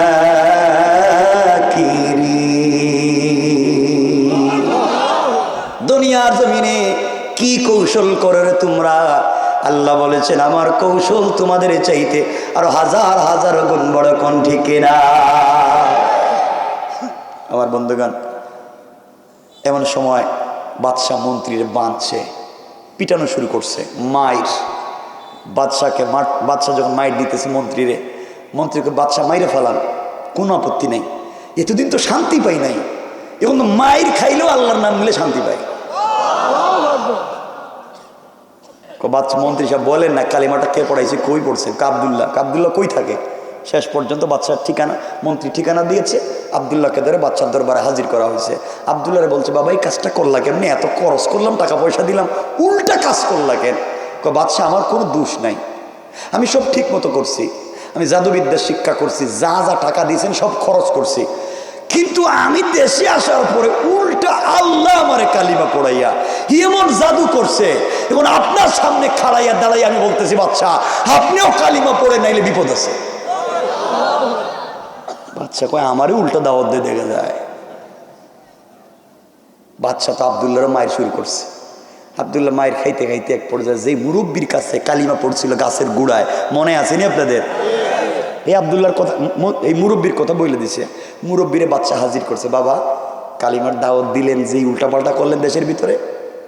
বাচ্চা আপনি নিষেধ করেছেন, সব মানি, কিন্তু আল্লাহ নির্দেশ করেছে, আল্লাহর নির্দেশ মানতে আমি বাধ্য, এই জন্য এগুলা করেছি। বাচ্চা বলছে, মুরব্বী জানেননি কালিমার অপরাধ কি? জানি না বাবা। অপরাধ হলো এই মুহূর্তে তোমাকে গাছ কাটার করাত, চিনেননি আপনারা? গাছ কাটার করাত মাথায় লাগাইয়া আপনাকে 2 টুকরা করে দেওয়া হবে। মুরব্বী বলছে, বাদশাহ আপনি আমাকে একবার কেন 1 কোটি বার গাছ কাটার করাত দিয়ে মাইরা ফেলান, কিন্তু জবান থেকে কালিমা ছাড়বো না। ইমান কার নাম চিন্তা করলেন। এক পর্যায়ে গাছ কাটার করাত মাথায় লাগাইয়া মুরব্বীকে 2 টুকরা করে দেওয়া হয়েছে। আল্লাহর ওলি 1 মিনিটের জন্য কালিমা ছাড়ে নাই। এবার আব্দুল্লাহরে বলছে, আব্দুল্লাহ সব তো শেষ, মন্ত্রীও শেষ, মুরব্বীও শেষ, আসো তুমি বাবা কালিমাটা ছেড়ে দাও। আব্দুল্লাহ বলছে, বাদশাহ কালিমা ছাড়লে আমারে কি দিবেন? মন্ত্রী বাদশাহ বলতেছেন, আব্দুল্লাহ কালিমা যদি ছেড়ে দাও আমার দেশ অর্ধেক তোমার নামে রেজিস্ট্রি করে দিবে। এবার আব্দুল্লাহ ডাক দিয়ে বলছে, বাদশাহ ইউসুফ জুনওয়াজ, কালিমা ছেড়ে দিলে আপনি আপনার নাজরান অর্ধেক আমার নামে লিখে দিবেন। আপনি পৃথিবীর পূর্ব থেকে পশ্চিম, উত্তর থেকে দক্ষিণ, গোটা দুনিয়া যদি আমার নামে লিখে দেন, 1 মিনিটের জন্য কালিমা ছেড়ে দেওয়া যায় না। এবার বাদশাহ ইউসুফ জুনওয়াজ ডাক দিয়ে বলছে, আব্দুল্লাহ রে তুমি যদি কালিমা ছেড়ে দাও, আমার একমাত্র শুধুমাত্র কেবলমাত্র একটা মেয়ে আছে, ওই মেয়েটাকে তোমার কাছে বিয়ে দিব, তুমি কালিমা ছেড়ে দাও। আমার মেয়ে, আমি মরে গেলে তুমি আমার মেয়ের জামাই, পুরো দেশের মালিক তুমি।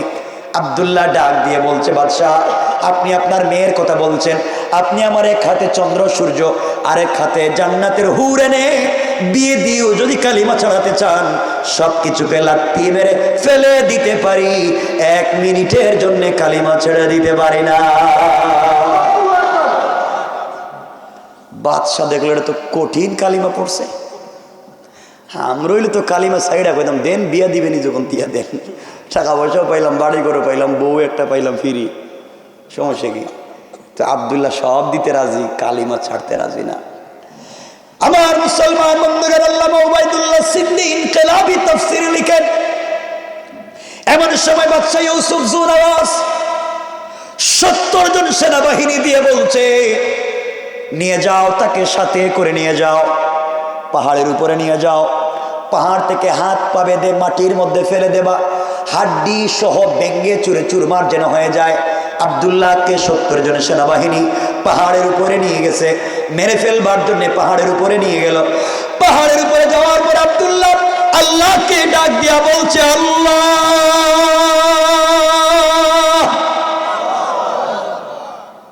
আমি আব্দুল্লাহ, আপনি আমাকে কালিমা পড়িয়েছে, আয় আল্লাহ তাআলা এই কালিমার পড়ার অপরাধে আমাকে কি না শাস্তি দেওয়া হচ্ছে। কালিমা ছেড়ে দিলে বাদশার মেয়েকে বিয়ে করতে পারি, কালিমা ছেড়ে দিলে দেশের মালিক হতে পারি, কালিমা ছেড়ে দিলে পৃথিবীতে সম্মানের সাথে বসবাস করতে পারি। আয় আল্লাহ আমি তো তোমার জন্য পাগল হয়ে গিয়েছি, তুমি কি পারো না তোমার একজন পাগলা কালিমাওয়ালাকে হেফাজত করতে? আমি এত স্যাক্রিফাইস করতে পারলাম, তুমি কি আমার দিকে একটা বার তাকাতে পারো না? কথাগুলো বলে চোখের পানি যখন ছেড়ে দিয়েছে, আল্লাহর রহমতের সাগরে জুস উঠে গিয়েছে। আল্লাহু আকবার। আল্লাহ পাহাড়কে বলে দিয়েছেন, পাহাড় রে ইদা জুলজিলাতিল আরদু জিলজালাহা পাহাড় ভূমিকম্প শুরু করো। পাহাড় কাঁপতে শুরু করলো, টুকরা টুকরা হয়ে গিয়েছে।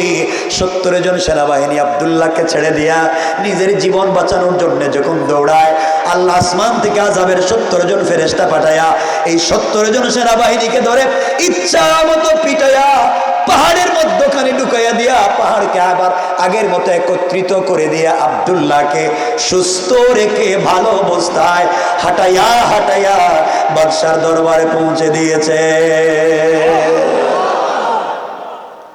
বাদশাকে, আব্দুল্লাহ তুমি আইলা দেখে একা একা, আমার 70 জন গেল কই? বাদশা, হেরা দেখতেছি পাহাড়ের উপরে বসে বসে আল্লাহুম্মা বিসমিকা আমুতু আহে, ঘুমায় গেছে গা। ঘুমায় গেছে মানে তুমি একা একা দেখে হেরা গেল কই? কই এরা নাই। বাদশার কি মাথা ঠান্ডা হয়েছে না আরো গরম হয়েছে? আরো 70 জন স্পেশাল ফোর্স দিয়ে বলতে, যাও আব্দুল্লাহর এবার নিয়ে যাও সাগরে। সাগরে নিয়ে সাগরের উত্তাল তরঙ্গমালার মধ্যখানে তোমরা ছেড়ে দিবা যেন মরে যায়। আব্দুল্লাহরে নিয়ে গেছে সাগরে। সাগরে নিয়ে যাওয়ার পর আব্দুল্লাহ মুচকি মুচকি হাসতেছে। এরা কয় হাসোস কেন? আমি একটা কথা বলতে চাইতেছিলাম। আব্দুল্লাহ কয়, আল্লাহ তোমার একটা কথা জিগাইতে চাই। হ্যাঁ কই, কি রে, এখানে কেউ নাই, কারে ডাকস? বুঝবা না তোমরা, আমি একজনকে বলতেছি। আল্লাহ এই মুহূর্তে যদি তুমি সাগরে আমারে না বাঁচাও, তাইলে শয়তানেরা বলবে তোমার ক্ষমতা পাহাড়ে চলে, সাগরে চলে না। তোমার ক্ষমতা নিয়ে টিটকারি করবে। আল্লাহ তুমি আমারে সাগরে বাঁচাইয়া দাও। আমি কথা দিলাম এবার তোমাকে, তুমি যদি এবার আমারে বাঁচাইয়া দাও, পুরা নাজরানের আবাল বৃদ্ধ বনিতা সকল মানুষের কানে কানে তোমার তাওহীদের দাওয়াত পৌঁছে দেব।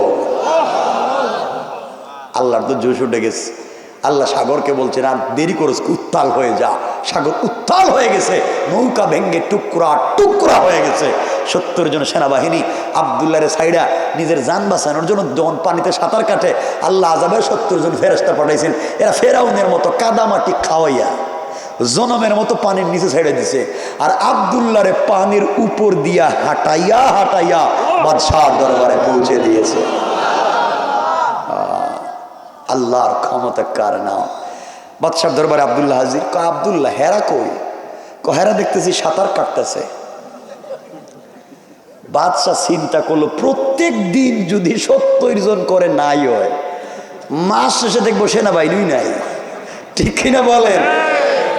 বাদশাহ কয়, বাবা তুই নিজে কতরে কেমনে মারা যায়? আচ্ছা এই কথা কোনো পাগলে কইব? আব্দুল্লাহ কয়, বাদশাহ এইবার লাইনে আইছেন, জায়গা মতো আইছেন, আপনার ব্রেন ঠিক আছে, কাজ করতেছে, বোঝা গেল। কেমনে? কইবার আপনি লাইনে আইছেন? তাহলে কেমনে মারা যায়? আপনি একটা তরবারি হাতে নেন, নিচে ধারালো একটা তরবারি, আমার গলায় টান দেন। বাদশাহ তো আচ্ছা মতো টানতেছে, দেখে কাটে না। কি রে তুই না বললে? দিলাম তো কাটস না, দেখা যায়। আব্দুল্লাহকে বাদশাহ এভাবে মারতে পারবেন না। তাহলে কি করা লাগবে? আমার কথা শুনলে মারতে পারবেন, তোর পায়ে দুল কি করা লাগবে এটা কো, এরপরে তোরে মারা লাগবে। বাদশাহ কাজ করেন না, আমার নাম পুরো নাজরানে 3 মাস ঘোষণা করে দেন। পুরা নাজরানের নারী পুরুষ আবাল বৃদ্ধ বনিতা যা আছে, একবার কুলেরটা হাঁটারটা যা আছে সব নিয়ে একটা মাঠে জমা করেন। এরপরে আমার ওখানে নিয়ে যাইবেন। এরপরে আমার গলায় ছুরি লাগাবেন। এরপরে আমি একটা কালিমা বলবো, এই কালিমা আপনি পড়া লাগবে। সুবহানাল্লাহ বলেন না? এই কালিমা বলে যদি আমার গলায় ছুরি চালান, তাইলে আমারে মারতে পারবেন, আর কালিমা যদি না পড়েন মারতে পারবেন না। বাদশা এরপরে তো মরবে, তো এরপরে মরবো। বাদশা আমি রাজি, সব রাজি। আমার বন্ধুগণ, এটা তো অনেক লম্বা জিনিস। বাদশা 3 মাস মাইকিং করে জমা করবে মারবার জন্যে। কি হবে, মারা যাবে কি না, এটা তো লম্বা, কিন্তু একটার উপর হয়ে গেছে গা। কি এটা কি জিনিস? আর না, বহুত দূরে যাবো। না না না, এটা ঠিক না। কষ্ট হচ্ছে না আপনাদের? কি ডায়াবেটিস নাই? কি রে, এটা ডায়াবেটিস নাই করবেন? এদের ডায়াবেটিসও নাই ভাই। আমি লম্বা করতে চাইনি, একটার উপরে হয়ে গেছে, বুঝতেছো না? আমি অনেক দূরে যাব না। হুজুর এটা কি কথা ছিল আমার সাথে? আর জীবনে আসবো না। আর শোনেন কথা কোন আপনারা, আসলে বুঝতেছেন না, তোমার তো প্রতিদিন ওয়াজ করতে হয় বাবা, আপনারা কইলে তো হবে না। আচ্ছা শোনেন, আমি যেখানে রেখে দিব কেউ কিছু বলতে পারবেন না, ঠিক? এই তো ঠিক। ওলা দিন আলিমান লাহাদালা, ওয়াদা দিয়েছেন, রক্ষা না করলে ধর্ম থাকবে না। ঠিক জায়গায় আসছে আপনাদের দিকে। এই যে আমার মুসলমান বন্ধুগণ, গভীর মনোযোগ, কয়েক মিনিট মনোযোগ দিয়ে শুনুন কি বলতে চাই। এবার বাদশা ইউসুফ জু নওয়াজ আব্দুল্লাহ বিন তামিরের কথা অনুযায়ী পুরা মানুষকে একটা মাঠে জমা করেছে, পুরা দেশের মানুষ জমা। দেশের মানুষ চিন্তা করে বাদশা কত মানুষকে ফাঁসিয়ে দিয়ে মারলো, কোনোদিন কাউরে দাওয়াত করলো না। আর আজকে একটা যুবককে মারবে 3 মাস থেকে মাইকিং করে, ব্যাপার কি? মানুষের মধ্যে আগ্রহ কৌতূহল কমছে না বাড়ছে? পুরা দেশের মানুষ যখন জমা হয়ে গিয়েছে, এমন সময় বাদশা আব্দুল্লাহকে বলছে, আব্দুল্লাহ রে, নির্ঘাত তুমি মরে যাবে, তোমাকে এখন তো মেরে ফেলবো, তোমার কোনো চাহিদা আছে কি? আব্দুল্লাহ বলছে, বাদশা ইউসুফ জু নওয়াজ, আমার চাহিদা আছে। কি চাহিদা বলো? আমার চাহিদা হলো দেশের লক্ষ লক্ষ জনগণের সামনে 2 মিনিট ওয়াজ করব। কর, ওয়াজ কর।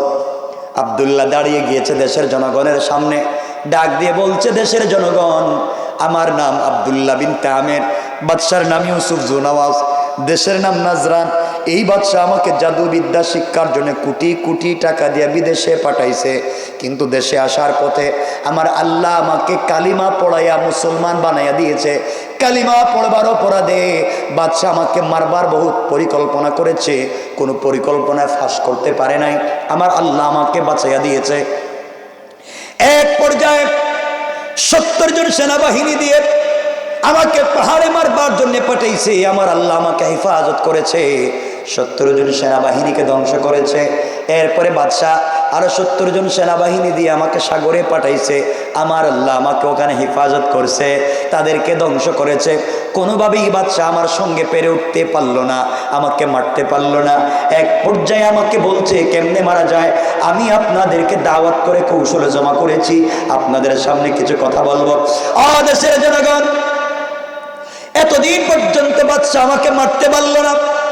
আল্লাহর নাম না নেওয়ার কারণে অনেক চেষ্টা করেছে, আমাকে মারতে পারে নাই।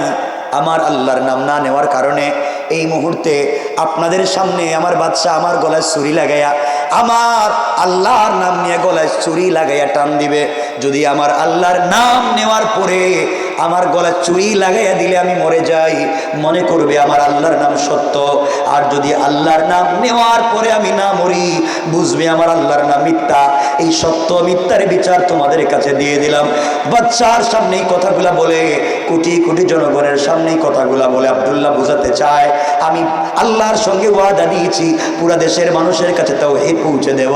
এবার তো আমি পৌঁছে দিলাম, আমি আমার দায়িত্ব আদায় করেছি। আল্লাহ, যখন দুনিয়ার জমিনে কোন ইঞ্জিনিয়ারকে গড় বানাবার দায়িত্ব দেওয়া হয়, গড় বানানো শেষ হয়ে গেলে মালিক গড় সমঝে আনে, চাবি নিয়ে আনে, ইঞ্জিনিয়ারকে বের করে দেয়। আল্লাহ, আমি তো দায়িত্ব আদায় করে নিলাম, এইবার তুমি আমাকে মজলুম বানাইয়া শাহাদতের দারাজা দিয়া দাও। কি কথা চিন্তা করে, কি চিন্তা! আর আমার দেশের তরুণ আর যুবক, ও কলিজার টুকরা তরুণেরা শোনো, আমিও তোমাদের মতোই রে ভাই, বাধ্য শয়তানি নাফরমানি। এই যে খেলা আসছে, আমি অতিরিক্ত কথা বলি না এক্সট্রা সময় নষ্ট করার জন্য। এই যে খেলা আসছে, কত পাগলামি করতেছ, কত পাগলামি জার্সি নিয়ে, এগুলো কি শুরু করেছ?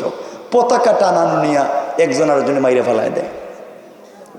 ওই দিন দেখলাম একজন আরেকজনে মাইরে ফেলাই দিচ্ছে, এক পক্ষ আরেক পক্ষ করে মাইরে ফেলাই দিচ্ছে। একজন তার নিজের সাপোর্ট করার দল জিততে পারেনি, হার্ট অ্যাটাক করে মরে গেছে।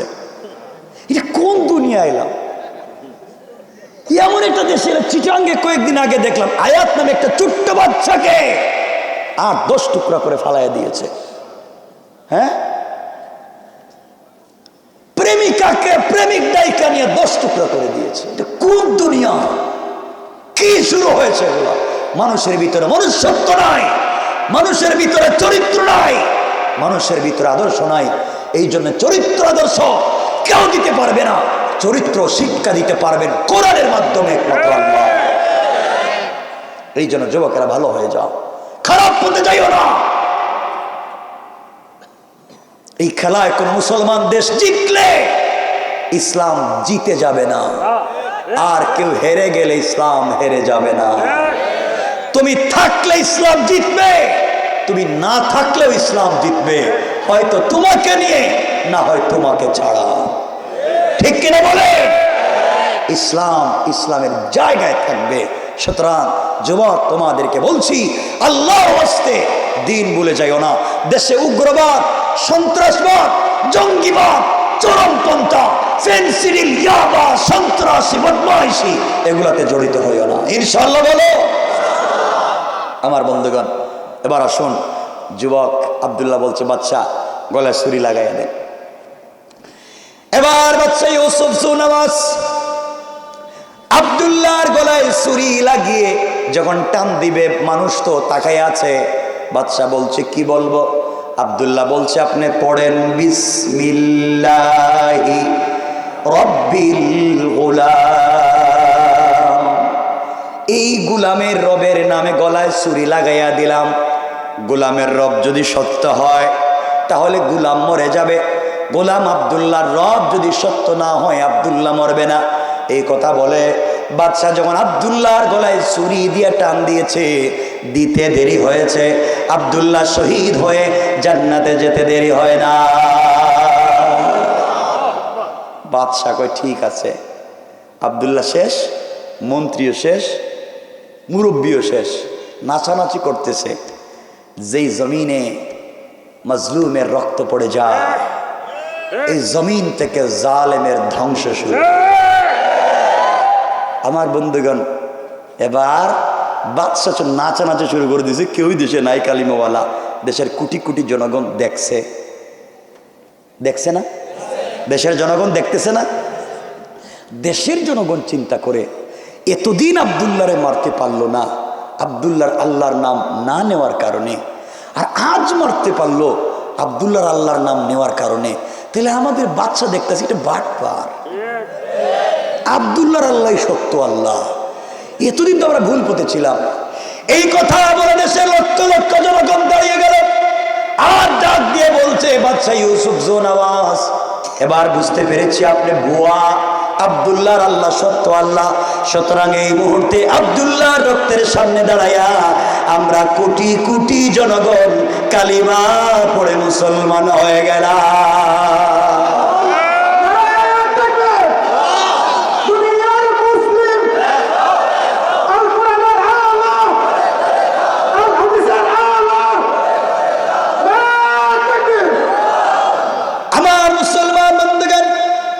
দেশের জনগণ চিন্তা করে, এতদিন বুঝতে পেরেছি আব্দুল্লাহর আল্লাহ সত্য আল্লাহ। এবার বাদশা চিন্তায় পড়ে গেল, মরছে একজন, মুসলমান হয়েছে কয়জন? লাখ লাখ। কি করলামটা কি? এবার বাদশার তো মাথা আরো গরম হইল। কি মরলো একটা, আর কি কৌশল করলো? আমার তো আরো বিপদে ফেলা গেছে, এটা তো মইরেও আবার বিপদে ফেলেছে। এবার দেশ বাদশা গরম হইয়া বড় বড় গর্ত খনন করছে, গর্ত খনন করে আগুন জ্বালাইছে। আগুন জ্বালাইয়া এই যারা মুসলমান হয়েছে এদেরকে হত্যা করবার জন্য কৌশল শুরু করেছে, কেমনে মারা যায়। এই কথাই আমার আল্লাহ আমার তেলাওয়াতকৃত আলোচ্য আয়াতে নিয়ে এসেছেন। আল্লাহ বুঝাতে চাইলেন, কুতিলা আসহাবুল উখদুদ, এই যে যারা গর্ত খনন করছে এরা আসহাবে উখদুদ। এখন গর্ত খনন করতেছে এদেরকে মারবার জন্যে। এখন মারতে পারলো কি না, কারা গর্তের পারে বসলো, আর কারা আগুন জ্বালাইলো, কারা তামসা দেখলো, কয়জন রে মারতে পারলো, বাদশার কি হইল, কোন জায়গা থেকে বাতাস আসলো, সব জ্বালাইয়া পুরে ছাই করে দিল। নাজরান দেশের অবস্থা কি হলো ওইটা রাইকা দিলাম। আয়াত পর্যন্ত আসলাম, এখন গর্ত হইছে, আগুন জ্বালানি হইতেছে, মুসলমানদেরকে কেমনে মারা যায়, কেমনে সাইজ করা যায়, এই চিন্তা বাদশা করতেছে। এই কথা আল্লাহ তেলাওয়াতকৃত আলোচ্য আয়াতে বলতেছেন। এই আয়াত পর্যন্ত আসলাম, আর সামনে যেতে চাই না। এখন আগুন এভাবেই থাকুক, আমরা দেখি কি হয়।